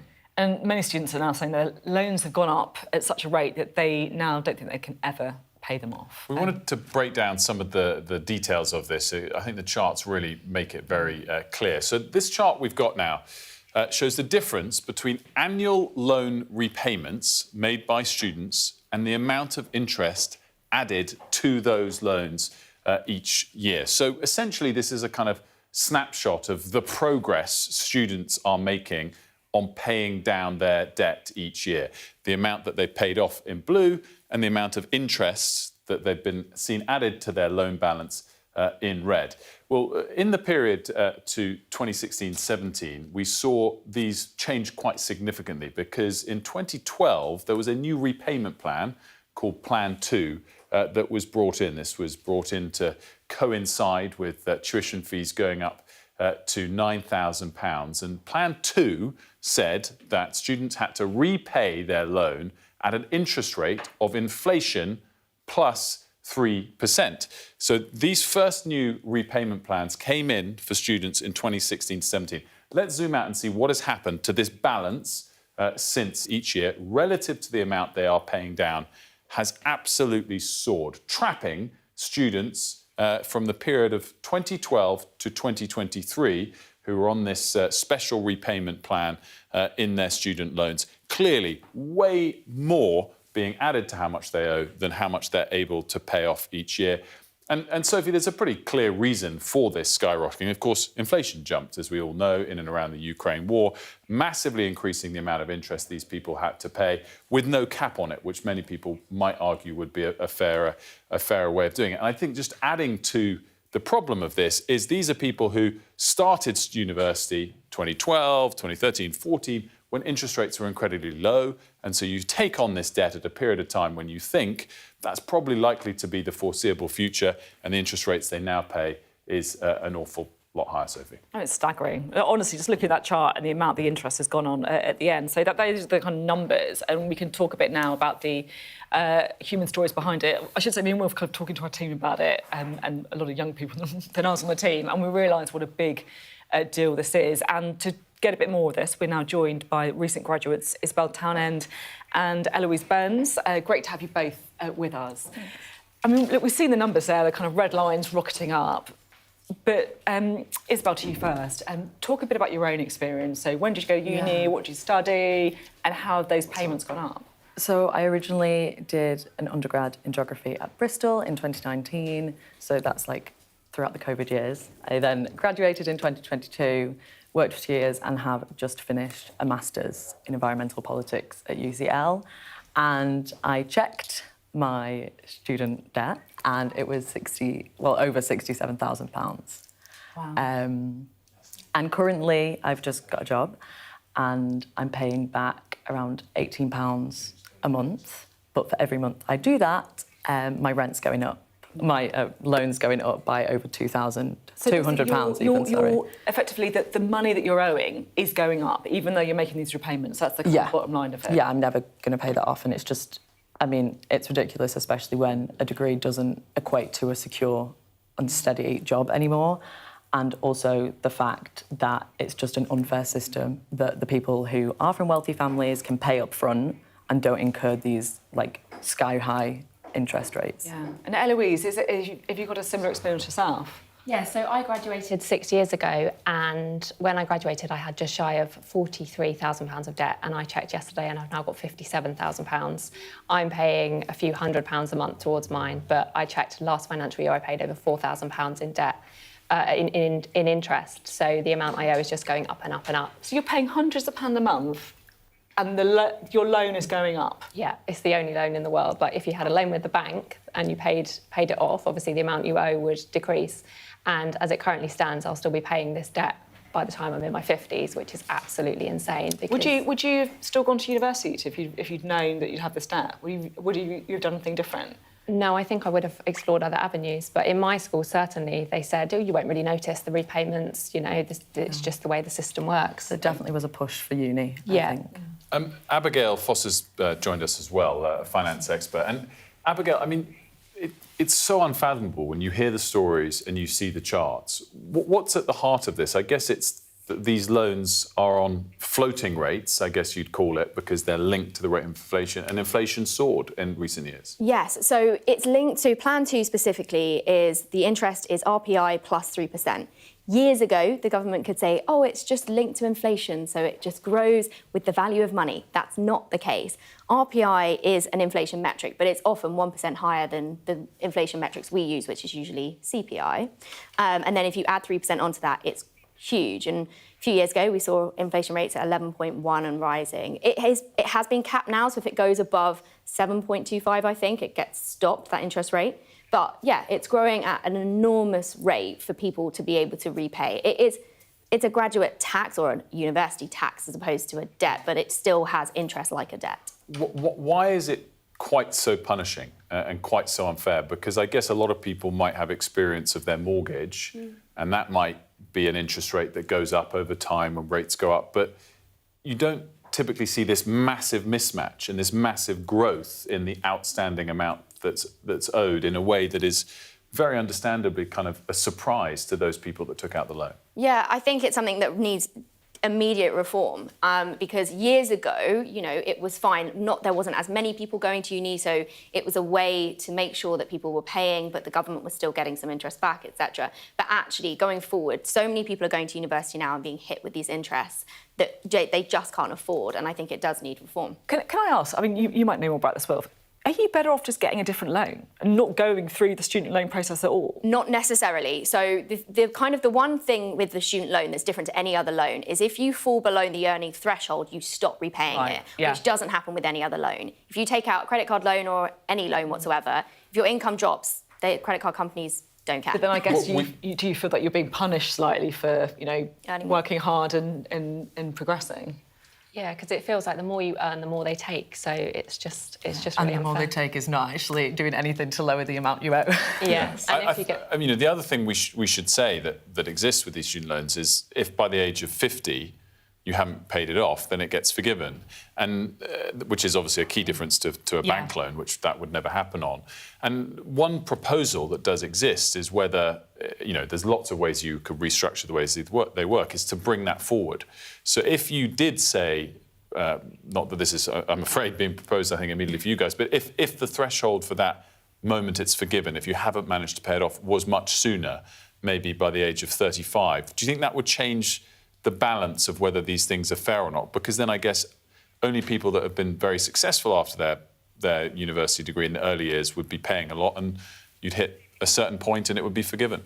Would that make a difference, Eloise? I think so, although saying that, I'm happy to pay the money I borrowed because I think that's fair and I chose to go to university and I borrowed that money. However, I just think the interest system needs reforming and I think it's really, really unfair.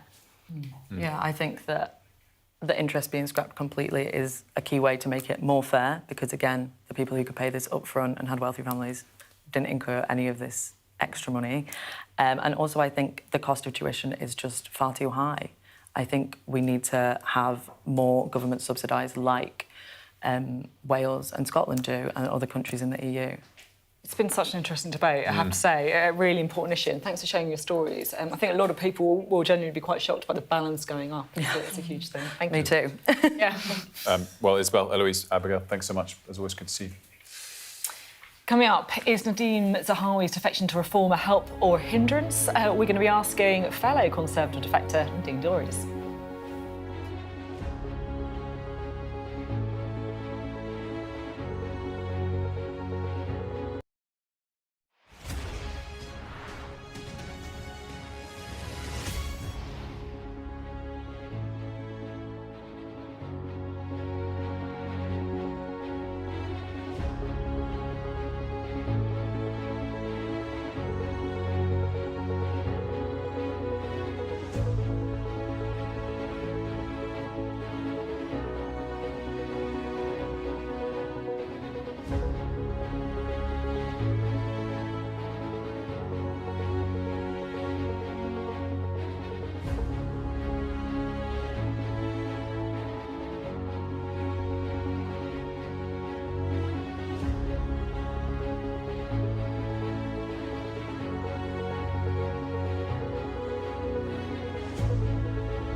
The best thing about being a Sky News journalist?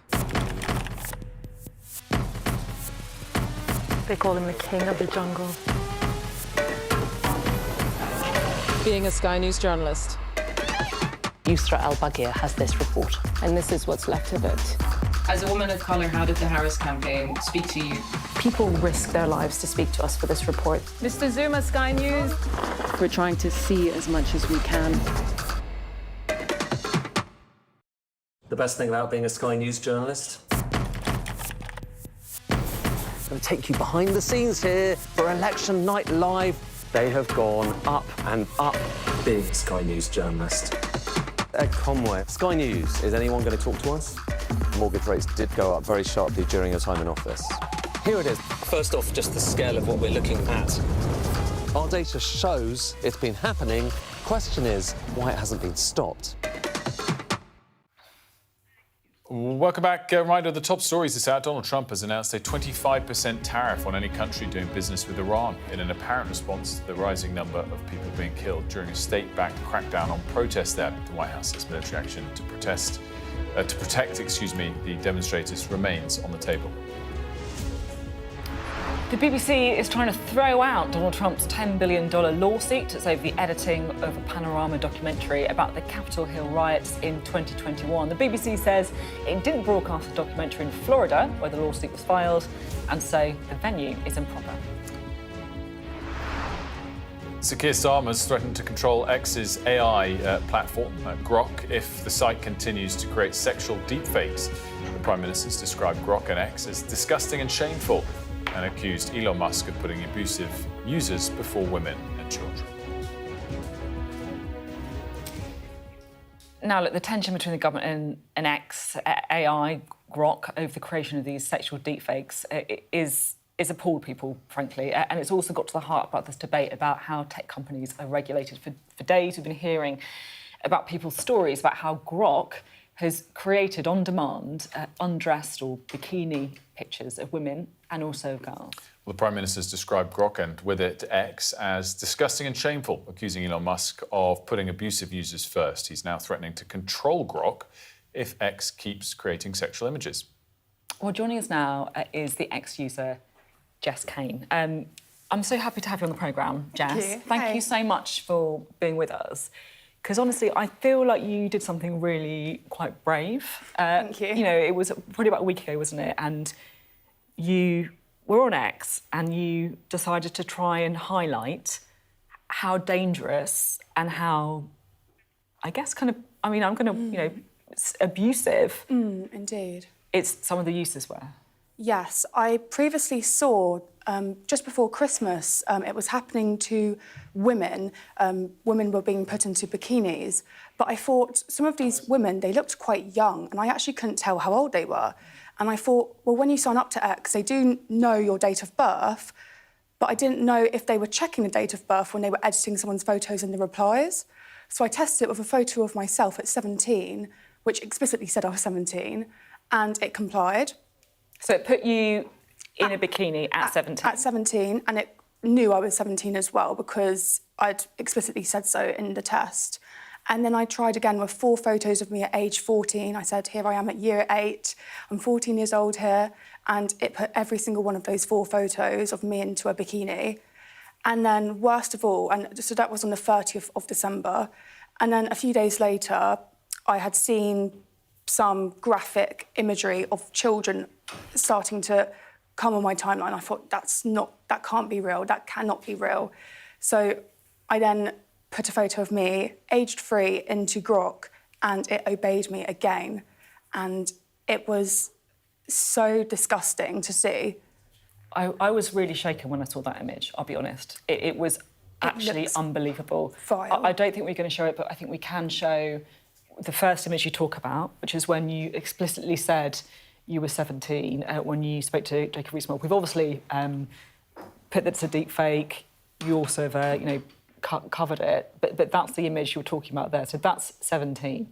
And you can see the prompt there, put me in a string bikini. And the reason you're saying that is because that is the prompt people are using to Grok to create all these images, which are everywhere. Yes, it's just awful. And I think what was awful truly about the photos was that I was asking them why exactly it had obeyed my request if I was at that age.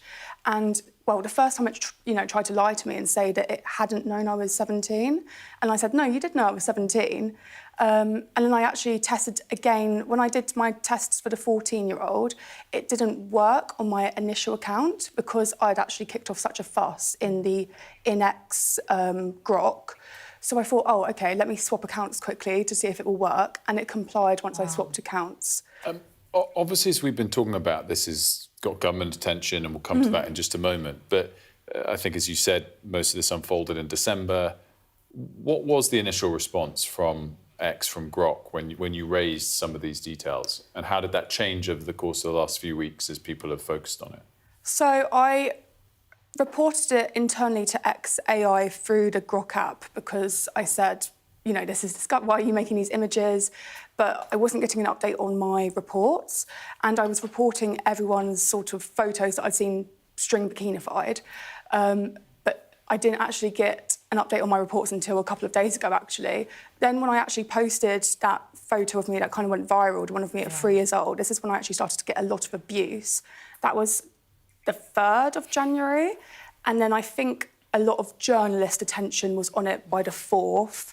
And then there was Grok's initial response was Elon Musk said that the full force of the law will be brought down on someone as if they were producing it themselves.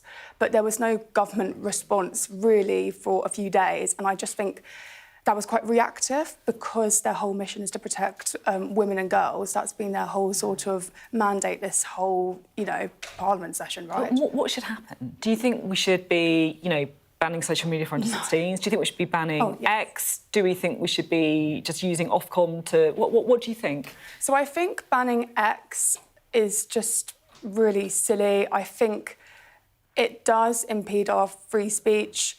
But I think, to be honest, I do agree that social media should be banned for under 16s because we have seen how people can abuse the powers of social media, and I don't think it's safe for children. And I don't think you can sort of rely on parents to protect their children in all cases. You'd like to think the best of parents, but sometimes parents don't have time, or sometimes, sadly, they're just bad parents. You mentioned what Grok's initial response was once quite a few extra lights had been shone on this, as opposed to immediately. Is it still possible to give, do you think, these instructions towards people who are of a certain age or not? And either way, should it be impossible for good to edit people's photos? So I tested it again, I think for the final time, on the 9th of January. So that was when the restrictions landed and you weren't able to reply to people and say, hey, Grok, put her in a string bikini, unless you were a premium user. But in the X app... As if that's... It's even worse almost. It's like, I know. But in the X app, you still have like an inbuilt Grok. So you can just go into Grok and then say, hey, Grok, put her in a string bikini. Nothing's really changed. You just can't ask it in the replies anymore. You've got to ask it in Grok itself, in the X app, and then you can paste it. Because I've still had that happen to me. I've still had people put me in the string bikini and post it underneath my replies. And I have been reporting them. And to be fair, some of them have been removed, but it's just, I don't think that these restrictions have actually had much effect. It's only partial at best. Really, what they should do is disable that function to produce images of people in string bikinis wherever, and not just Grok, just every single AI. I think, I believe it's Denmark, they have a copyright over their own voice, their own body, their own face. Yeah. So a pseudo-likeness of them, I don't think would hold up.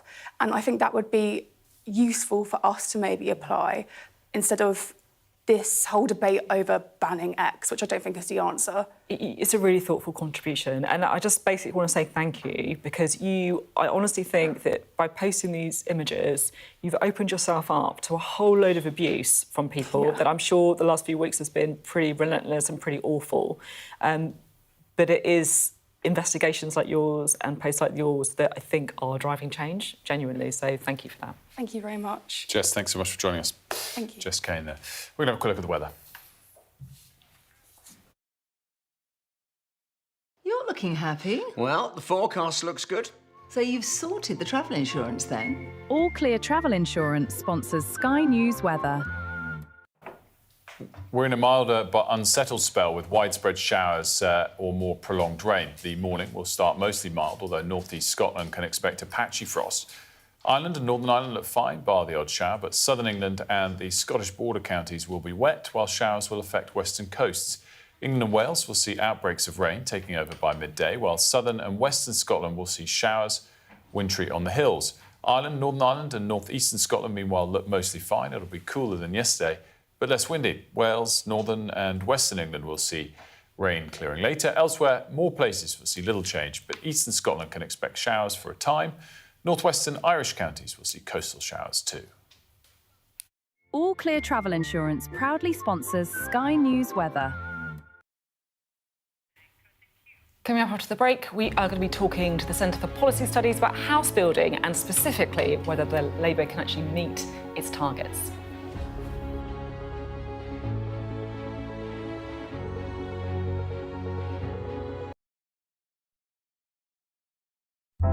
Big stories don't always come from big cities. I'm Lisa Dowd and I'm Sky's Midlands correspondent. You are not getting in this elevator, okay? The judge made it very clear that she could see no justifiable reason why Sakulas wasn't here facing British justice. I promised I would get him justice.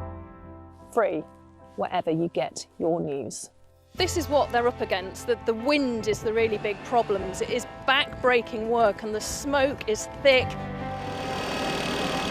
It's been working well. Water levels are dropping, but no one knows what impact further rain will have. What would you do if this place wasn't open? This is the exact spot in Nottingham where their 19-year-old son, Barnaby Webber, lost his life. I just think it's so cruel and so harsh. It's really scary. We're terrified. In this community, I'm told that everybody knows someone affected by COVID. Hopefully this will be the last wave. Sky News gets the full story first. Change seems tantalisingly close in this corner of the UK. Wales was the first to introduce the plastic bag charge. It's legal to let go. Set the speed and take the hands off. It's almost driverless, but not quite. Hans is a highly trained police dog. The force is incredible. It's really frightening, actually. This is my patch, my specialism. It's also my home. The best thing about being a Sky News journalist? I'm going to take you behind the scenes here for Election Night Live. They have gone up and up. Being a Sky News journalist. Ed Conway, Sky News, is anyone going to talk to us? Mortgage rates did go up very sharply during your time in office. Here it is. First off, just the scale of what we're looking at. Our data shows it's been happening. Question is, why it hasn't been stopped. What's the best thing about being a Sky News presenter?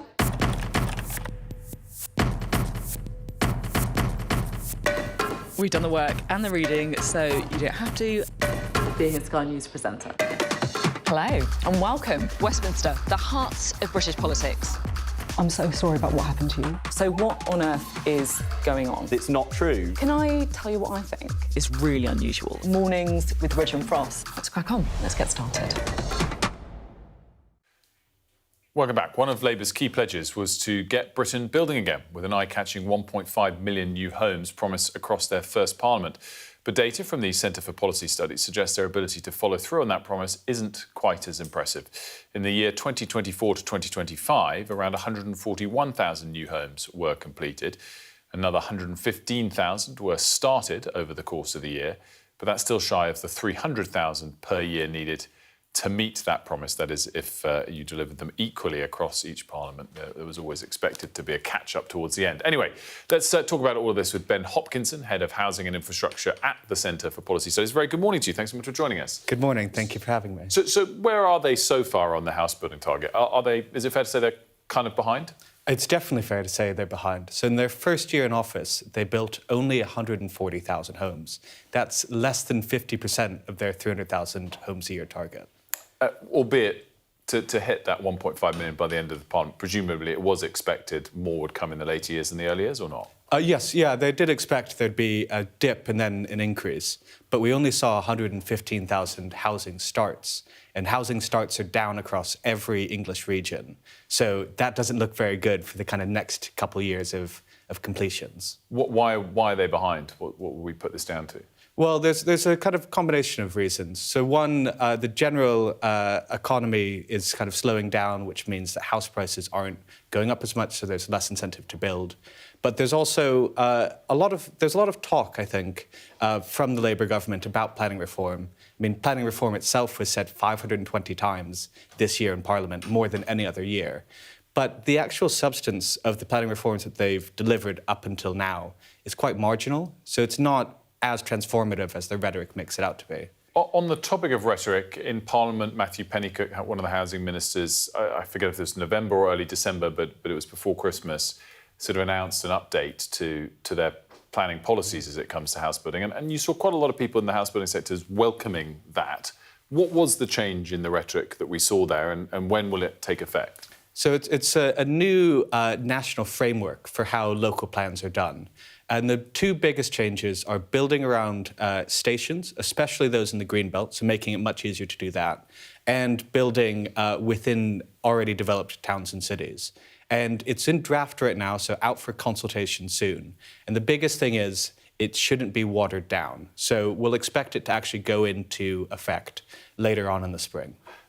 If that does take place, how quickly does that typically lead to a pickup in the actual number of houses being built? Well, there is certainly a lag, so you'd still need to go through planning, you'd have to acquire land, and then actually build the homes. So for it to actually have impacts on the numbers, I'd suspect at least a couple of years, which is important why they do it now, because 2029 isn't that far away. So even if that all goes through as outlined, are they going to hit this 1.5 million target? No, I don't think so. And I don't think anyone from the house building industry thinks so. One estimate saw that they might have 750,000 homes, so about half. And that's actually less than was built under the last Parliament. Just finally, update us on the other sort of bugbear for a lot of people, which is a different area, but on infrastructure. The Bat Tunnel is always talked about, that costs £100 million or so for HS2. Is that part of their changes? Have they addressed those changes or not? Well, they made big pledges saying no new bat tunnels, but I don't think that they've done it because they watered down parts of the Planning and Infrastructure Act, which gained royal assent in December. And there's actually going to be bat tunnels on the new railway line between Oxford and Cambridge. So it's definitely not been solved. Really interesting, Ben. Thanks so much for joining us. Important topic. Ben Hopkinson there from the Centre of Policy Studies. Now, there was big political news yesterday because there was a big secretive press conference from Reform at 11 a.m. and in it they unveiled the former Conservative Chancellor, although, I mean, that's probably doing a bit of heavy lifting. He was Vaccines Minister probably for longer. That's where you might know him from. Nadeem Zahawi, the latest Boris Johnson ally to jump ship to Reform. Of course, the most high-profile Boris Johnson ally to jump ship. But before that was the Tory defector Nadine Dorries. And we're delighted to welcome her now to reflect not on Nadine, but on Nadeem. How long has this been in the works, do you think? And are you very pleased to see Mr. Zahawi join the Reform ranks? Well, these kind of talks go on for months, so I'm aware it's some considerable time. And what do you make of the defection? Do you think he's going to be, one of even more? Yeah, I would imagine so. It's everyone has their own reasons why they do this. I know why I did it, and I'm sure Nadeem has a completely different set of reasons. But I think there is one common thread that runs through most of these kind of things, and that is that the writing is on the wall for the Conservative Party. We know where Reform are going. We know how well they're going to do in the local elections, and we know, having experienced both the Conservative and Labour government in recent years, We know exactly who needs to be in power in order to do what's right for Britain, and that's Nigel Farage and Reform. And that is the fundamental reason why people like myself and others who've defected to Reform are doing so, because we want to be there, we want to be part of the political change, and we want to help. Nadine, I think if I understood it right, implied in your answer there was that you're saying you need Nigel Farage and Reform to be in power, and you need the Conservatives and Labour not to be in power. So is there a limit to how many former Tory MPs or government ministers Reform can take on without that message being diluted? Well, there's a limit to the number of former ministers and former MPs that Reform would want to take on. Not everybody is welcome in Reform who is a serving Conservative MP at the moment or has been a Conservative MP. So there's a limit. I think the number is quite low of people that Nigel Farage would accept into the Reform. So any Conservative MP who's thinking, well, I'll follow Nadeem and I'll do that sometime in the future when the writing's more on the wall in my constituency, may get a nasty shock. I know for a fact there are very few serving Conservatives right now that Nigel would be interested in taking. That said, it's obvious that with the polling we can see at the moment, which way the country is moving. It's moving to the right. And the Conservative vote and the Reform vote combined is a powerful bloc. And I've said all along, I'm not sure that when it comes to a general election in a few years' time, that there won't be some form of accommodation. And I think that will have to happen, unless, of course, Reform continue to move from strength to strength, which is what I personally feel they will do. May elections, the campaigning will be starting in about 6 weeks. Those poll ratings that you're seeing for Nigel Farage, you've not seen anything yet. Once he hits the campaign trail, you'll see those poll ratings move even further. And I don't know what will happen to the Conservative poll rating, but I know Nigel's going to eat that ground and he's going to do really well, because we know Kemi Badenoch isn't the best campaigner, and we know that Keir Starmer apparently believes he's above campaigning. And so you're going to see a big difference once Nigel Farage hits the campaign trail. How that will, how that will carry on for 3 years, we don't know. But if there may be a situation whereby in the future, at a general election, there may need to be some form of accommodation, or Nigel Farage might do it all on his own.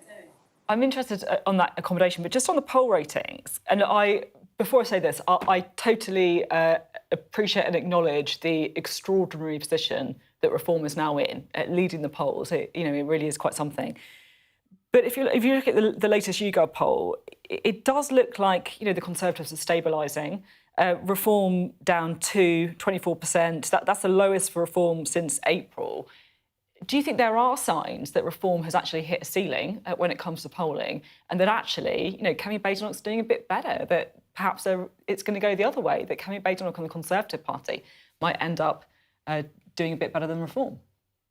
So I think the bit better that you're talking about for Kemi Badenoch is within 0.5% and 1%, which is well within a margin of error. So I don't quite buy the Kemi bounce theory yet. I think we need to see a much more... What you've seen with Nigel Farage is a sustained poll lead over many months. I've yet to see that happen for Kemi Badenoch. So let's see what happens there.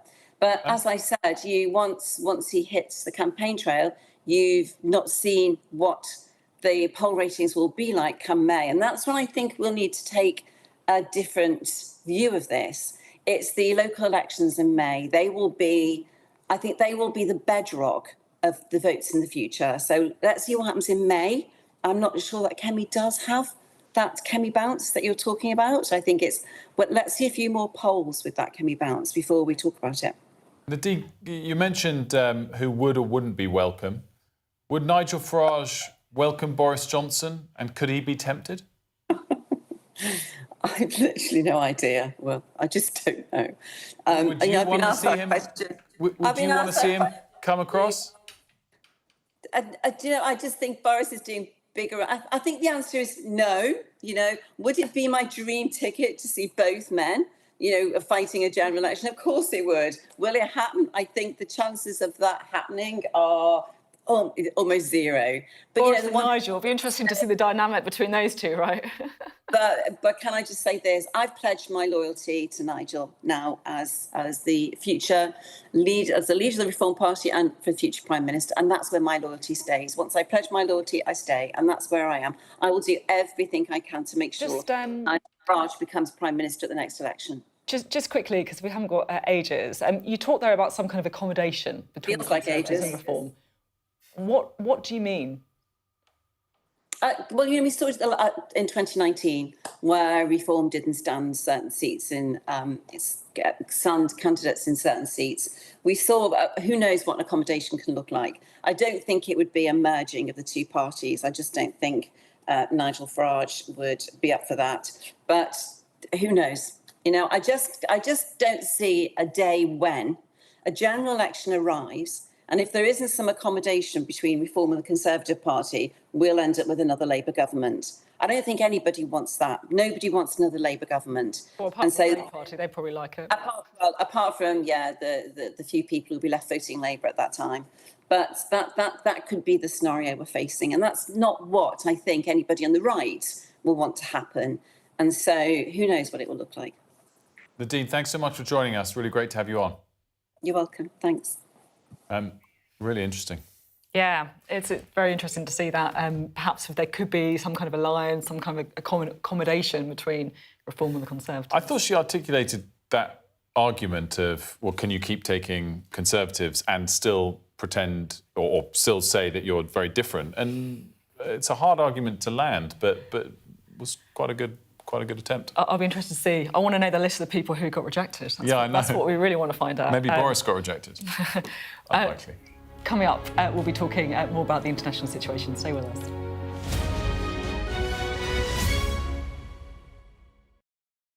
What's the best thing about being a Sky News journalist? Who's funnier? Being a Sky News journalist.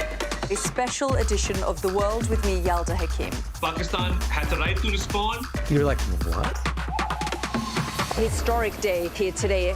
Congratulations, this is a huge moment. But what happens now?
Good morning, it is 9 o'clock and welcome to Mornings with Rich and Frost. With Sophy and Wilfred, very good morning from me as well. Lots to get to.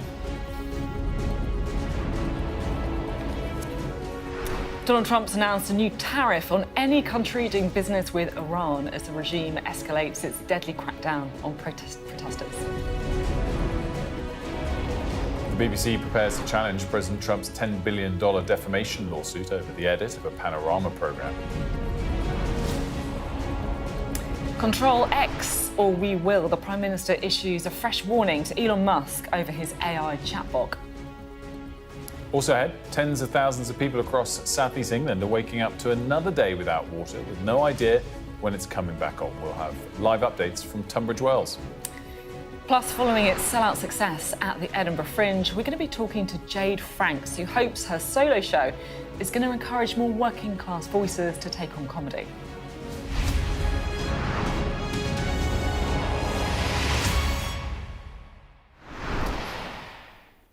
A very good morning to you and welcome to the programme. Well, Iran is facing its most violent unrest in years with mass protests that have turned exceptionally deadly. The demonstrators began with shopkeepers in Tehran, and 3 weeks later, hundreds of people have been killed by the regime and more than 10,000 have been arrested. Well, overnight, Donald Trump's announced a 25% tariff on any country doing business with Iran, and it's going to happen from now, immediate effect. The White House says US airstrikes are also on the table, but diplomacy is the first option. Here's John Sparks with this first report. In a large warehouse on the outskirts of Tehran, we see the floor area covered in body bags. And we see men and women moving among the corpses, searching for a sign, a distinguishing feature of someone they love. A woman kneels before a bloodied body. Her search is over. Her worst fears realized. The protests in Iran have been met with a ruthless state-backed crackdown.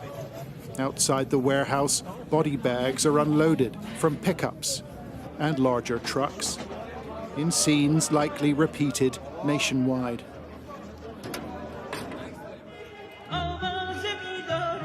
State television has chosen a different way to tell this story. Thousands of flag-waving Iranians parading through the center of the capital, pledging their devotion to the regime. This is the only version of reality now permitted by the state.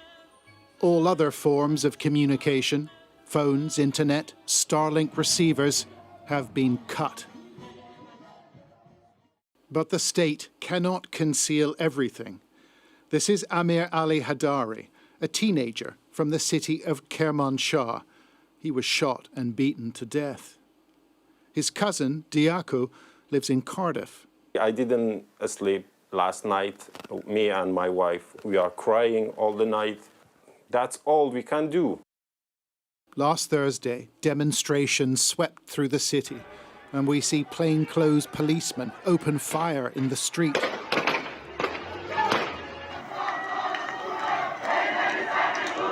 Later, protesters gathered in the center, these images taken near the location where Amir lost his life.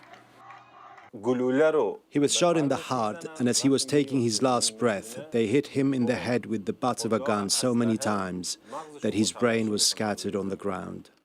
Amir Ali spent all of his 17 years in Kermanshah and went to the protests on Kashani Street along with his fellow classmates.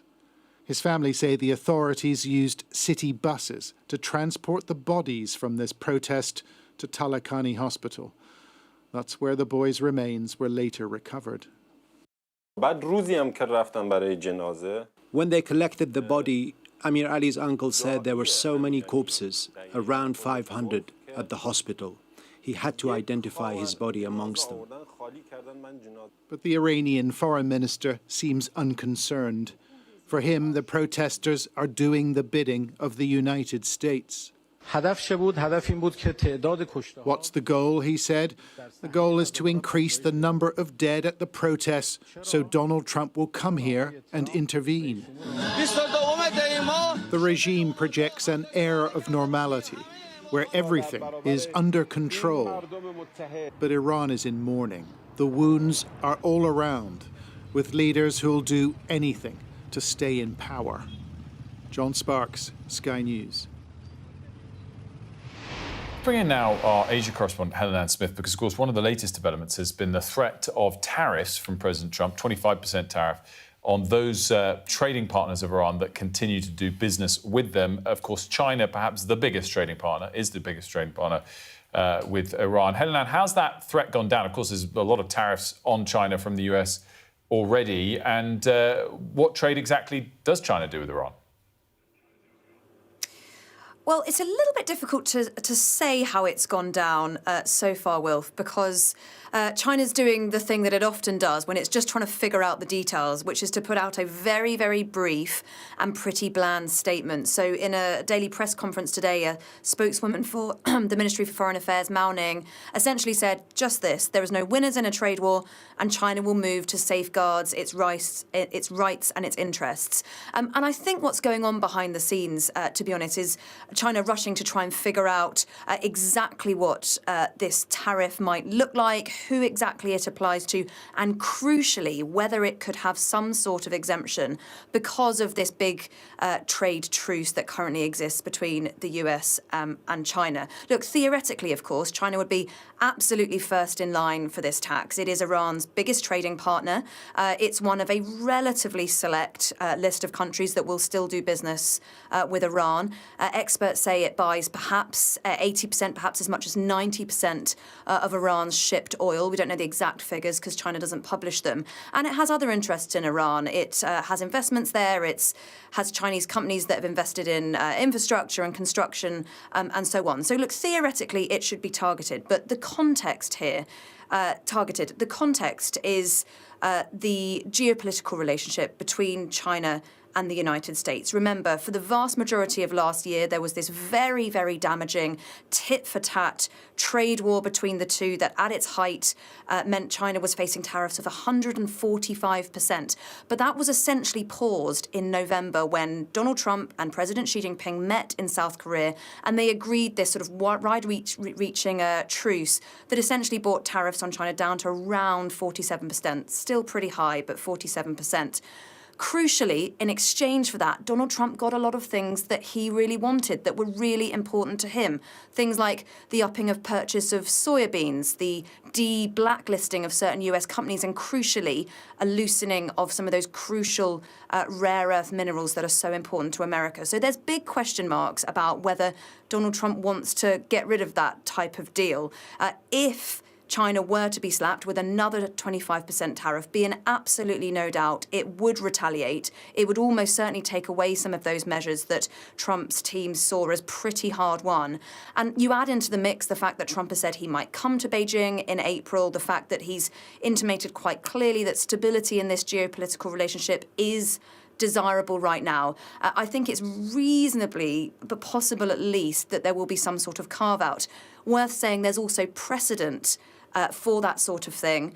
Back in the summer, Trump imposed a big tariff on India, essentially in retaliation for buying Russian oil. And despite the fact that China buys much more Russian oil than India does, it wasn't subject to the same measures, again, likely because of this big deal that was going on. So look, be in no doubt, the Chinese will be working furiously behind the scenes to negotiate what they can out of this. I think that's the reason why they're being so quiet about this at the moment. And be in no doubt at all, China is aware that when it meets Donald Trump with strength and with standing its ground, that has worked for them in the past, and they'll certainly be doing the same here. Hello, great stuff as always. Thanks so much. Well, we've been talking a lot about Grok. So Grok is the AI chatbot. It's part of Elon Musk's X, and users have been able to ask Grok to create undressed pictures of women and girls without their consent. It's provoked a pretty furious political reaction. Well, the Prime Minister's described Grok and X as disgusting and shameful and accused Elon Musk of putting abusive users first. He's now threatening to control Grok if X keeps creating sexual images. So let's just look at what the Prime Minister has specifically said. He said, if X can't control Grok, we will, and we'll do it fast, because if you profit from harm and abuse, you lose the right to self-regulate. Or we can bring in our political correspondent now, Alex Rogers. So the Prime Minister's saying he is ready to step in and control Grok. What does that mean? I think what he's basically saying here is that if X doesn't take action and stop this from happening, then the government will support Ofcom, the media regulator, which is currently investigating Grok, in whatever action they decide to take. And that can vary from fines to even banning X, which is seen as an extreme thing, but it shows just how serious the Prime Minister and the government is about tackling this. In terms of the steps they've got to take, does the online safety bill alter the kind of remit, the measures that can be used quite quickly? I think critics think the online safety bill isn't maybe strong enough in its current form, and that's maybe why we had Liz Kendall, the tech secretary, giving her statement in the Commons yesterday. She was saying that new law would come into force this week where it would be an offence to create these images, and also changing an existing bill that would make it illegal for companies to supply these tools. So I think there's maybe a bit of a tacit admission there that maybe the Online Safety Act hasn't kind of caught up with the pace of what we're seeing online. And how much of a political problem is this for the Prime Minister? Because we know, of course, how nervous he is about irritating America. They rely on the US for all sorts of things, from trade deals to Ukraine. And Donald Trump and those close to him have made it pretty clear that they don't want to see censorship of these kind of tech bros, if you like.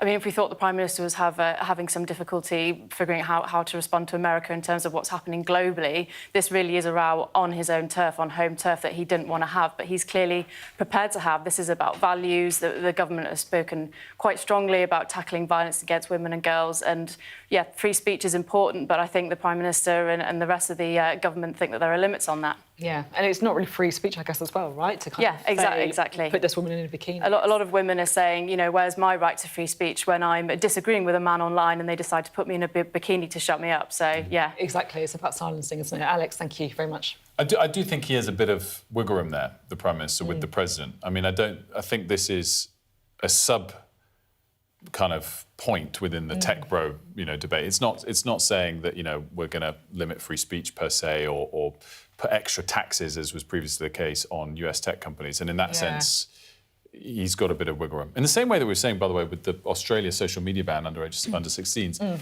it hasn't led to a big US furore about that. It's interesting. Yeah. It's really interesting. Alex, great stuff. Thank you. Now, tens of thousands of people across south-east England are waking up to another day without water, and some of them have got no idea when it's coming back on. So the water companies are blaming the recent cold weather, which apparently caused burst pipes and power cuts, but the impact's been massive. So lots of schools, lots of businesses have had to close. We spoke to a nursery who's had to shut, for example. And also, for many people, it's not the first time it's happened. Let's bring in now Olivia Guthrie. She's in Tunbridge Wells this morning, where a lot of residents are saying it's time for the government to step in. Olivia, just give us the background, because it's not just the last day or so they've been without water. They've had problems of this ilk recently, and they want action. Indeed, there is this extraordinary feeling of déjà vu. I was here last month in Tunbridge Wells when thousands of residents were without water, and this time South East Water, as you say, are blaming Storm Goretti and cold weather for burst water pipes and power cuts. They've apologised and say that they're working around the clock to fix the problem. Now, there are bottled water stations that South East Water have opened for residents in and around Kent and Sussex. Here at Tunbridge Wells Rugby Club, they actually ran out of water yesterday and had to close early, but they have now restocked, and some of the 30,000 residents who are currently without water are now arriving to get their supplies. Now, some of those people are now calling for the army to be brought in to help with this situation. Businesses and schools are struggling to stay open. I spoke to the local MP who said that he was working overnight to get grey water into schools so they can at least flush their toilets and allow the all-important GCSE mock exams to go ahead that are scheduled today. Mike Martin said it's astonishing that we continue to leap from water crisis to water crisis without an inch of accountability. It's obvious that South East Water's CEO must resign, and its chair and shareholders must urgently move to get fresh leadership in from outside the organisation, and the regulator are certainly investigating South East Water over all of these problems. MPs grilled the South East Water Chief Executive David Hinton last month over exactly why South East Water customers had their bills go up 20% last April, but they don't appear to be getting any better value for money or service since then. Olivia, great stuff. Thanks so much. Just to bring you a quick update from overnight, it's about Donald Trump's $10 billion defamation case against the BBC. If you remember, it's all about how this Panorama documentary was edited about the January 6th attack on the Capitol building in Washington. Well, the BBC is trying to have the case thrown out. They're filing a motion to dismiss the lawsuit. Well, our arts and entertainment correspondent Katie Spencer is across all of the details for us. And Katie, did we know they were going to push back against this? What's their argument? Yeah, look, their argument centres essentially on where this court lawsuit has been filed, and that's in Florida. And they had always maintained that they would challenge Donald Trump's $10 billion lawsuit on this. Of course, the news of his lawsuit broke in the wake of Tim Davies' resignation. It was triggered by a leaked memo complaining and highlighting this Panorama edit, where there's two bits of Donald Trump's January 6th speech that were spliced together, which actually ended up, in reality, were an hour apart in when they took place. So Mr. Trump said that he would sue. $10 billion was the price that he put on that. And we now know from these papers that have been filed overnight exactly the grounds on which the BBC is going to challenge. We know that the corporation is going to argue that it did not create, produce, or broadcast the documentary in Florida, and that Donald Trump's claims that the documentary was available in the US on their streaming service BritBox is simply not the case. They talk in this legal paper that has been filed overnight about the fact that even in Donald Trump's legal team's filings, it has a link to the documentary itself, but it does not link back to BritBox, which is the platform with which US viewers can only view that content. They're also going to allege that the president has failed to plausibly allege that the BBC published with any actual malice, and they're also going to ask for a stay in any discovery. They want the case to be paused. I mean, provisionally, this had been set as a trial date for 2027, but what they're effectively asking for is that the whole case should be absolutely dismissed. And we've had a bit of an update from the BBC that have said that they are not going to comment when these legal proceedings are ongoing at the moment, but certainly they seem to be coming out fighting. Katie, great stuff. Thank you so much. Coming up, we're going to be talking about the NHS, about Amy Waits. We'll be joined by the Lib Dems Deputy Leader, Daisy Cooper. Interested also, though, to get her views on the Grok row.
The best thing about being a Sky News journalist?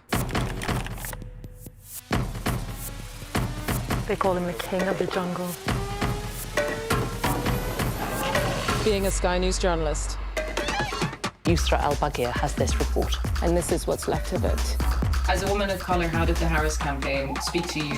People risk their lives to speak to us for this report. Mr. Zuma, Sky News. We're trying to see as much as we can. The best thing about being a Sky News journalist? I'm going to take you behind the scenes here for Election Night Live. They have gone up and up. Being a Sky News journalist. Ed Conway, Sky News, is anyone going to talk to us? Mortgage rates did go up very sharply during your time in office. Here it is. First off, just the scale of what we're looking at. Our data shows it's been happening. Question is, why it hasn't been stopped. Hello again. We're going to talk to the Lib Dems next. We can speak to Daisy Cooper, who's the deputy leader of the party. Good to have you on the show. Welcome to Mornings. Thank you. So you're proposing a legal right to be seen in A&E within 12 hours. What does that actually mean? I mean, it doesn't mean after 11 hours you can go and say, it's my legal right, you need to see me now. No, that's not how it would work.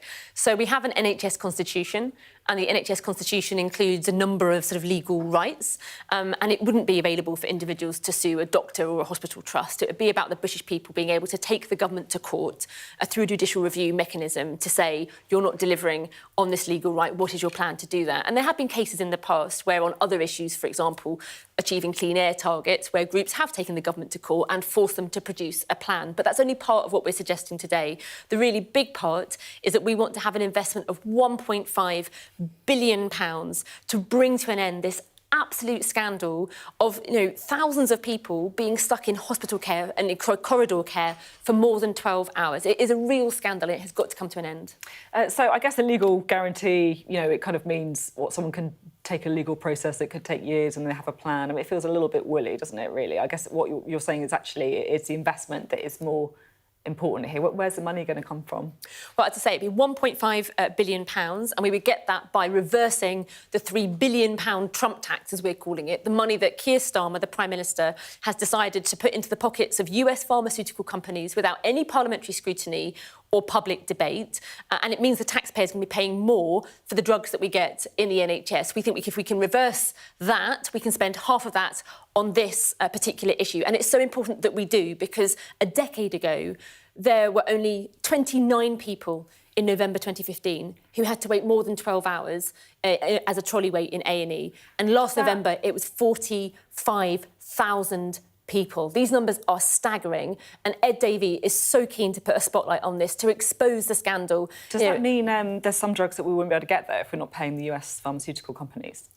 Well, analysis by the Nuffield Trust and others suggests that this amount of money would only really bring an additional 3 to 5 medicines to market. We're paying them for, you call it Trump tax, but we're paying these guys for drugs that people need to treat their illnesses, right? It's not like we're just giving it to them for no reason. Sure, but we'd be getting the same drugs that we're getting at the moment, but it would cost us more money. And all the analysis shows that if you spend more of this money on actually treating people and getting them the care they need more quickly, you can almost double the number of people who are helped rather than spending it in that other way.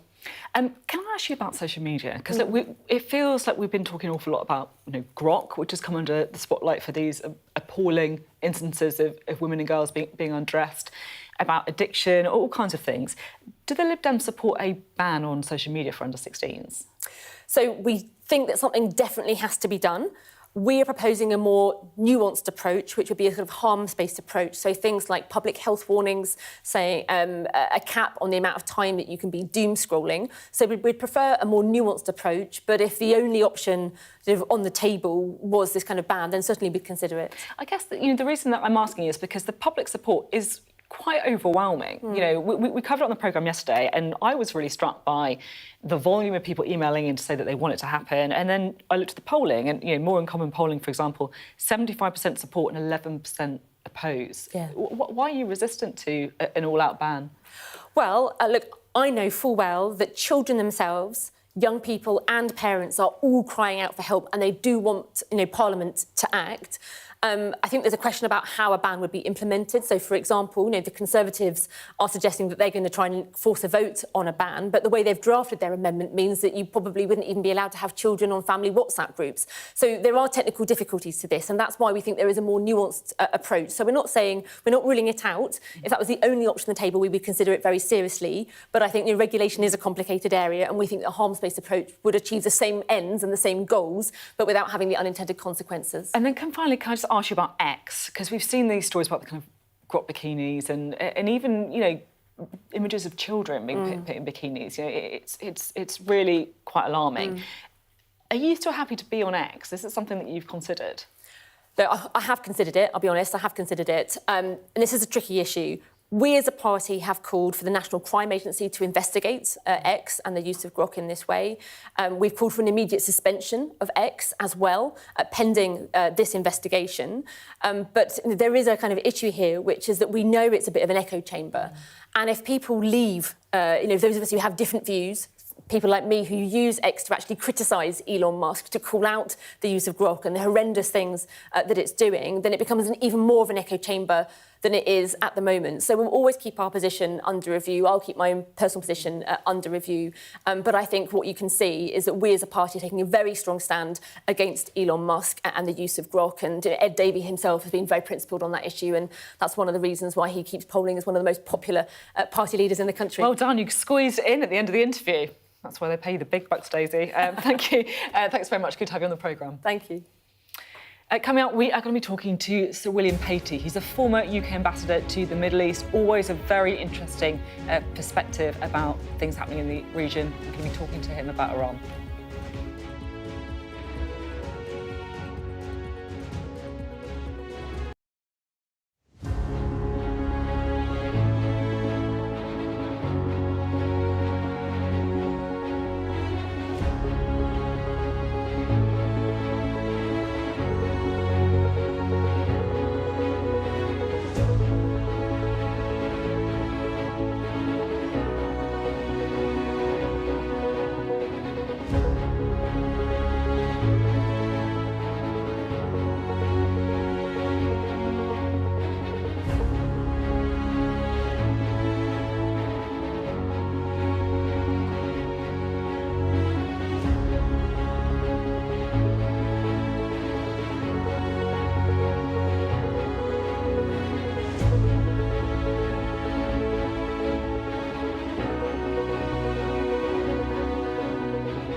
Donald Trump has announced a 25% tariff on any country doing business with Iran in an apparent response to the rising number of people killed during a state-backed crackdown on protests there.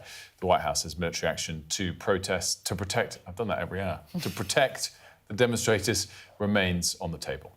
Now, we can bring in Sir William Patey, who's the former UK ambassador to the Middle East. It's great to have you here. I always find your contribution to this debate very, very interesting. So where do you think we are at in Iran? Is this different from other protests that we've seen before, and why? It feels different. It's more widespread. I mean, the last major protests were the Women, Life, Freedom protests of 2022. This one has an economic dimension, and we haven't seen the involvement of the bazaris, the merchants. Some of the merchants have gone on strike, and I'm old enough to remember 1979 when the Shah was overthrown, and the participation of the bazaris, the merchants, was key in the overthrow. So it's more widespread. It hasn't quite lasted as long as the Women, Life, Freedom protests, which were over 3 weeks. The question is whether it's decisive or not, and whether this is the end of the regime. Clearly, it's at a tipping point, but the regime is quite resilient in the sense that it has security services that are willing to kill Iranians, and we've seen that. I mean, the reports vary from 1,000 to 2,000 people killed, which is already significantly more than the 500 that were killed in 2022 over 3 weeks. So where this goes is difficult to predict. It's a staggering number of people, isn't it? In terms of what happens next, just purely if things are left as they are, the economy, we were talking about earlier how the currency just in January is down another 90% or so. Does that not then impact their ability to pay the IRGC, to pay the police officers, let alone trade with foreign nations? I guess what I'm getting at is, could the regime fall without further foreign kinetic military intervention? I don't think foreign kinetic military intervention will make any difference. I don't think it's possible if Donald Trump was to attack IRGC targets. I don't think that would affect things on the ground. This is for the Iranian people. They'll either do it or it won't happen. The regime could implode if Khamenei died, if there was to be a sort of internal coup. It's on a slippery slope. It's a sort of death by 1,000 cuts. Each crisis seems to be worse. And this is an economic crisis. The currency has collapsed. The exchange rate has collapsed. There's water shortages. People have just lost faith. Middle classes are finding it difficult to feed themselves. And so when the middle class is starving or hungry, something usually happens. Now, the question is whether this whether the regime is sufficiently ruthless to make it impossible for people to go on the streets without being killed. But that doesn't mean to say the crisis is over. Is there any form of organised opposition? That's the problem. There isn't an obvious alternative. There isn't somebody who could come in. Unlike when the Shah was overthrown, there was an Islamic establishment, mullahs, and a network of Islamic movements ready to take over. There's nobody obvious, and that's why, amazingly, Reza Pahlavi is sort of putting himself up as an alternative. Now, he's still a controversial figure in Iran, but this is the son of the last Shah, yeah. So the diaspora say he's the man, but he hasn't got an organisation inside the country. He's offering himself as a constitutional monarch. Those old enough in Iran to remember his father may take that with a pinch of salt, but there's no obvious organisation to replace the repressive regime that's there, and that's the weakness. Does this set of events change whether it was right or wrong for us, and led by the US obviously, but us to be a part of the Iran nuclear deal back in 2014? Does it change people's perspective as to whether that was the right attempted path forward or the wrong? I think it remains the right path. Ironically, the Iranians appear to have been in touch with the Americans and their desperation to offer a reset on the nuclear deal, because what they need is to get out from under sanctions, because they've got no economic route to assuage the demands of the demonstrators. So offering a way out of the nuclear, way back into the nuclear deal is a sort of sign of desperation on the part of the regime. But the sanctions and the pressing for a nuclear deal is absolutely right in its own right, whatever impact it had on internal affairs in Iran. I wonder if I could zoom out for a moment, because obviously with your previous role, like, in the Middle East, you know very well the effect of wars, of interventions, about oil, all these kind of questions that have been asked previously and are being asked now with Donald Trump. Because there's many people who are saying that if you look at what's going on in Venezuela, in Greenland and elsewhere, this is all about control of oil, of rare minerals. What's your reflections on Donald Trump's foreign policy at the minute? Well, I mean, clearly, he's unashamedly said in Venezuela it's about oil. I mean, he's given lots of opportunities to talk about democracy and human rights. So, no, it's about oil.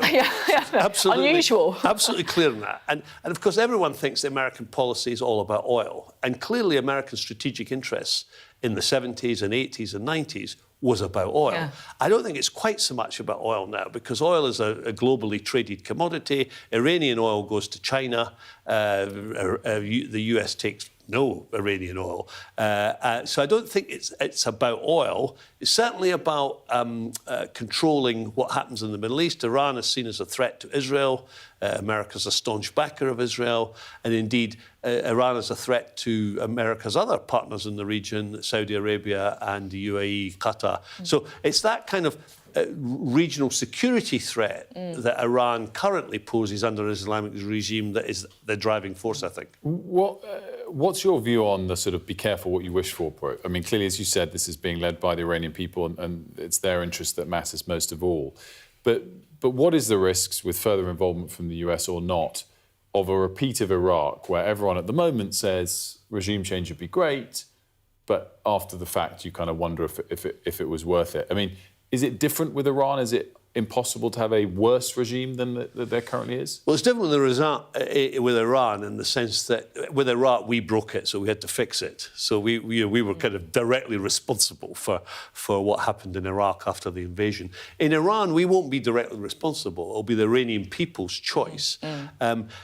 That's one of the constraints on the sort of revolution that's going on in Iran at the moment, because the Iranians themselves look around the region and say they want change, but they don't want to end up like Syria or Libya or Yemen. I mean, they want change. They want a change to something that is ordered and stable and fairer and better than now, but they certainly don't want chaos. And that's part of the problem. We don't quite know what would replace it, but whatever it is, I'm absolutely clear that it needs to be what the Iranian people decide. We will have very little influence. When I say we, the West, I include the United States in that. We will have very little influence on what happens on the ground in Iran. It's been fascinating to talk. It really has. Thank you for coming on the programme and bringing your expertise as well. My pleasure. Sir William Patey there. Let's bring in our lead world presenter, Yalda, who's standing by as well. And Yalda, I've seen, you've been doing increasingly more reporting on the situation there. What is your latest assessment of how unstable the regime is? Good morning, Wilf, Sophie. It's interesting. There is a lot of talk at the moment about regime change and whether the regime is actually going to collapse. I've spent the weekend speaking to regional leaders, those who despise the authorities in Iran and those who work very closely in partnership with the Iranian authorities. And both sides are looking very carefully at a number of things. They've said to me that Iran is a massive country, 90+ million people. It's a huge country. And so the size of these demonstrations will make a massive difference. They're saying that tens of thousands at this stage will just be noise. 100,000 makes a difference. 1 million is a different calculation. And tens of millions of people out on the streets could overwhelm the regime. And frankly, we're not there. The other thing that they're looking at is potential defections. And frankly, they're not seeing defections at the top, in the middle, or even at the bottom. They're looking at whether the regular army would get out onto the streets, be ordered to shoot at these protesters and refuse to do so. And that, frankly, is also not happening. And I was just listening there to what was being said about the numbers. The official numbers are over 600 now. I believe it's about 650, according to human rights groups, who are monitoring the situation on the ground. And again, very little information is coming from the ground itself because of this blackout, the internet shutdown that the Iranian regime has ordered. And the Starlink, they've managed to jam that as well. And we'll get to that in a moment. But what I'm also hearing from these human rights groups, which is what we've just heard, is that the numbers are frankly conservative. It could be much, much more. And we just don't know at this stage because of this internet blackout across the country. Now, the blackout doesn't exist for the Supreme Leader and his core supporters. They are putting out statements on X. The Ayatollah is constantly tweeting on X in English, so clearly speaking to an international audience. But essentially what I'm hearing is the focus should be the wild card, which is the Trump factor. What he does next is going to impact whether this regime exists or not. It's so interesting hearing from you about the internet blackouts, about the question marks over the number of people who have died. We know it is an extraordinary number of people, but as you said, there's so much discrepancy and unknowns about just how many. It feels like a very challenging situation to report on as a journalist, isn't it? Yeah, absolutely, Sophie. It always has been, whether it was the 2009 Green Revolution, whether it was the 2019, protest that we saw, the 2022 during the Women Life Freedom movement, where we saw women across the country come out, teenage girls take on these mullahs after the death of Mahsa Amini, a young woman who was brutally killed by the morality police because of the way that she was wearing her headscarf. And suddenly we saw women coming out onto the streets, taking their headscarves off. That shift remained. After 2022, we increasingly saw women across the country refusing to put their headscarves back on. And things have changed this time round for the Iranian authorities. The 12-day war with Israel, the bombing of their nuclear sites by the Americans, has changed the dynamic in the country. It has made the regime more on edge. Understand that actually the unpredictability factor that Trump has could turn into a reality when he says, I have all options on the table, including military strikes. And we know potentially that won't necessarily change, what's happening within the regime. Military strikes or an opposition doesn't necessarily change whether the regime will collapse or not. The regime will potentially collapse because there are defections from within, because there are cracks. There are those within who say, we don't want to see a crackdown on these protesters. And what we're seeing right now is the regime almost closing in, and they are, the ranks are cracking down within. And even the reformists are saying, yeah, go after the protesters. The likes of the president who a week ago was saying to those concerned about the economic crisis in the bazaars coming out and protesting, he said, let's sit down, let's have consultations, let's talk about this. Now they're describing those who are coming out and protesting as agitators, being, inflamed, the situation being inflamed by Israel and the United States, and they're pointing the finger of blame at the son of the monarch of Iran, Reza Pahlavi. They see him as a puppet and tool of the West. And therefore, what you see is these protesters who are being killed en masse, and we saw some of the horrific images that came out of body bags spread outside of morgues and hospitals, young teenagers being killed and shot at by the authorities. Their voice is almost being silenced because of all the noise that's taking place, because of what Trump is saying, what the international community is saying. But we mustn't forget how brave these people are to come out and speak up against the authorities who are unafraid to shoot at them and frankly, kill them. Yada, great stuff. Thank you so much for joining us on that. And by the way, make sure you have subscribed, if you haven't already, to The World podcast and tune into The World at 9 p.m. Every evening. Lots more detail and reporting from Yalda and the team on The World. Let's give you a quick update now on how the weather is shaping up today. I hope we haven't forgotten anything. Travel insurance, I tick that box. Yeah, but remember what you forgot last year. All Clear Travel Insurance sponsors Sky News Weather. Well, we're in a milder but unsettled spell. Widespread showers and more prolonged rain, I'm afraid to say, on the way. Lots of Britain will have a cloudy start to the afternoon. More outbreaks of rain. Western Scotland should expect some brighter, more showery conditions, and Ireland and Northern Ireland look mostly fine, apart from the odd shower around the coasts. It will be less windy than yesterday, but it won't be quite as mild. More of Britain will turn drier and brighter later on, but southern England will hold on to that cloud and rain into the evening, and showers will also affect northwestern parts with snow likely on the Scottish mountains. All Clear Travel Insurance proudly sponsors Sky News Weather. So to come, we're going to be speaking to the writer and director of the play Eat the Rich that took the Edinburgh Fringe Festival by storm. Don't go anywhere.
The best thing about being a Sky News journalist?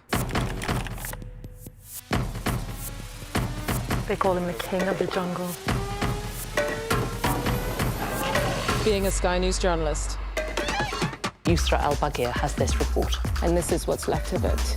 As a woman of colour, how did the Harris campaign speak to you? People risk their lives to speak to us for this report. Mr. Zuma, Sky News.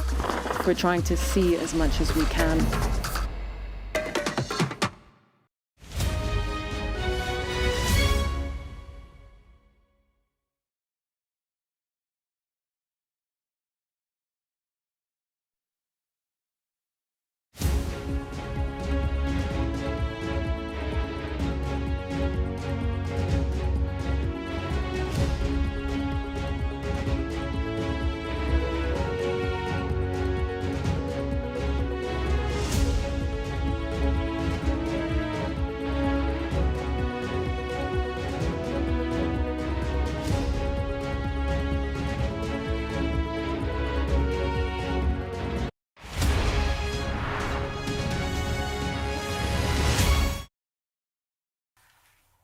Hello again. Now, the story of a working-class fresher at Cambridge University inspired a sell-out show at the Edinburgh Fringe. Eat the Rich, writer and star Jade Franks fictionalises her experience of navigating the social circles of the Oxbridge elite. Let's have a look. In the pursuit of finding friends, I headed to the Freshers' Fair. Now, I tagged along with this group of girls who insisted on repeating everything I said back to me in my accent. It was like having a group of aristocratic parrots following me around. Well, we're joined now by Jade and also by Jasmine Fisher, Rhino, who produced the show for us. Very, very funny. So it's your own experiences. It's built on things that really happened. Yes, yeah. I went to Cambridge in 2018 and it's based upon my experiences there, yeah. And I mean, it's interesting because it's very funny, the moment that you just described there, and you can see people laughing. I laughed along when I heard it. But I imagine at the time it wasn't that funny. No, not really. I think that being from where I'm from, we kind of combat those kind of things with humour. I think it's just like in our DNA. But I also think that if you're doing a show about class and about classism and you want to maybe change people's minds about things, I don't think that you can do it by just lecturing them about it. And so by doing it through comedy, you can get people to think about things that they perhaps wouldn't otherwise. Yeah. And Jasmine, tell us about the sort of origin of the show and taking it to Edinburgh and the success you found there. Yeah, so me and Jade both work at the Royal Court, and Jade approached me saying to come on board as producer. So I think I read like 20 pages of the script, and I was like, this is amazing. And we had a really amazing chat about what are the steps we want to do for the show and the journey, and Edinburgh Fringe was like a big part of like, you know, stepping into like where we want the show to go. And we got there and it was, Edinburgh Fringe is amazing, and there's so many like highs and lows and like things you have to navigate. And I think we sold out like 4 days into like the run, and it was just, we got like a 5-star in The Guardian, and it just basically changed everything. And it was exciting. Well, it sounds incredibly exciting. And Jade, you obviously are satirising the kind of experience you had at Cambridge. Cambridge and Footlights in particular, the sort of Society for Stand-Up Comedy and other forms of comedy, has a very long history at giving people a big start. Do you still look at your time there and experience there as something that helped you, or ultimately that was a hurdle, a set of hindrances you had to get through? No, I think it'd be crazy to say going to Cambridge doesn't then help you, like, after you graduate and go into the world, especially in industries of influence, like the arts or like journalism or politics. I think as soon as you get there, you get the contacts and you get the skills that even if you didn't go to private school, you kind of will understand it and pick it up once you go to Cambridge or Oxford or one of those other elite universities. And so, yeah, I think that being in the Footlights, and they paid for me to go to the Fringe when I was in my first year. Then COVID happened, so I didn't go after then. But having that experience of like knowing what Fringe was like, so then I could come to Jasmine when the play was ready and say, I want to go to this venue and I want it to be produced like in this way, whatever, because I had that knowledge of what it was like through the Footlight. Can I ask about representation of people from different classes, different backgrounds in comedy specifically? Because I know, obviously, we've done reporting on this programme before about like the arts in general being really bad and actors, for example, getting less diverse. What's the situation for comedy? Does it tend to be more diverse, or is it actually still dominated by, you know, the same old faces? I think it's getting better. It's definitely getting better. I would say it is still in some ways dominated by the same faces, but there's a lot of amazing people that we know who are comedians who are like, is like a diverse range of people who are really exciting and just, yeah, really making a change within the comedy scene, which I think is really cool. I don't know how you do it, by the way, with stand-up. It is the most brutal. Oh, so it is so brutal. So hard. How do you just kind of gear yourself up? How do you take it on? Yeah, I think I don't know, really. I don't have an answer. I think I enjoy talking to people, and I enjoy that like adrenaline of not knowing like if something goes wrong with like the tech, or if I miss up a line or like something like that you can just like riff off the audience. And yeah, I think it's quite fun. Do you test jokes out on before a show comes together, or is there a lot? I mean, any kind of idea of trying to crack jokes in front of people sounds like the most terrifying thing ever. So I'm not saying it's easy to test it on a small group, but how much is it going out there and not knowing how it's all going to go down versus having kind of... Because I guess we're talking here about comedy, but also a production. So there's a lot of work that goes into it, obviously. Yeah, so I started doing stand-up, like that was what my background was, that's what I did at Cambridge, but the show now is actually a play. So it changed from being like a stand-up comedy set into like a theatrical production. And so over that course, I took like the things that I loved about stand-up, like going out, trying things out and changing it the next day, which doesn't really often happen in theatrical productions. And so we did that over the course of Fringe, and over the previews that we did. We treated them as if they were stand-up previews. Do you have any, particular put-downs that you use for hecklers? We could maybe pick up a few tips for like politicians. I thought you were going to say any particular put-downs for posh people you could use with me. But no, I didn't. I've got a long list of like any. Any politicians not answering the question, I'm thinking we could actually, There was a show where Nish Kumar came and very kindly watched and was laughing really loud, and I just looked at him and was like, "Shut up, you." So you could use that one if you like. Yeah, it helps that'll if you've go got longer down. prolix That as is well. a great idea. Shut up, you. A very You get around with Well, it. it depends. Certain politicians, I think, will come back with something stronger, so we've got to be careful. Jasmine, the final question I just had was, because I hadn't realised this, you guys mentioned you met at the Royal Court, which is in Chelsea in London. Yes, let's go, yeah. How's the kind of balance now that you guys are there versus the sort of the difficult hurdles that Jade was referencing at Cambridge? Well, we're not at the Royal Court anymore, but we, I would say,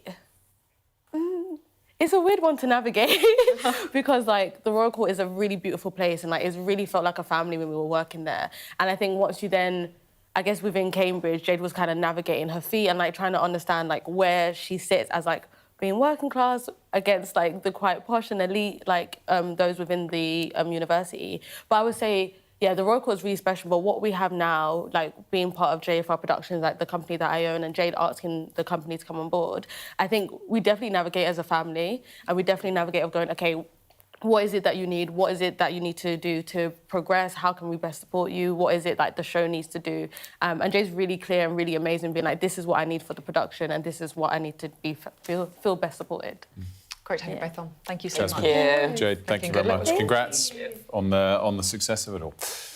Now, not long left. We've got a couple of have you seen stories. This one, so Concorde, arguably the world's most famous aircraft. Well, the plane stopped flying more than 20 years ago. The Royal Mint has launched a new 50p coin to celebrate 50 years since the aircraft's first commercial flight. I have to say, I saw this and I thought, always worth celebrating Concorde, one of our great innovations, but kind of depressing to remind ourselves that this is one of our great engineering feats, but it was 50 years ago, because we don't lead at that much engineering anymore. Yeah, you'd think they alas. could have, found something a bit more recent. But yeah, I mean, I guess that's the memorial coin point. But amazing to think that 50 years ago you could fly to New York in 3 hours. There you go. Now it's double the time, 50 years later.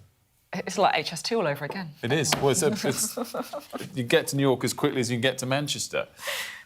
We are out of time. Thanks so much for tuning in. As always, Ed Davey with a big speech coming up on the other side of this with Gareth.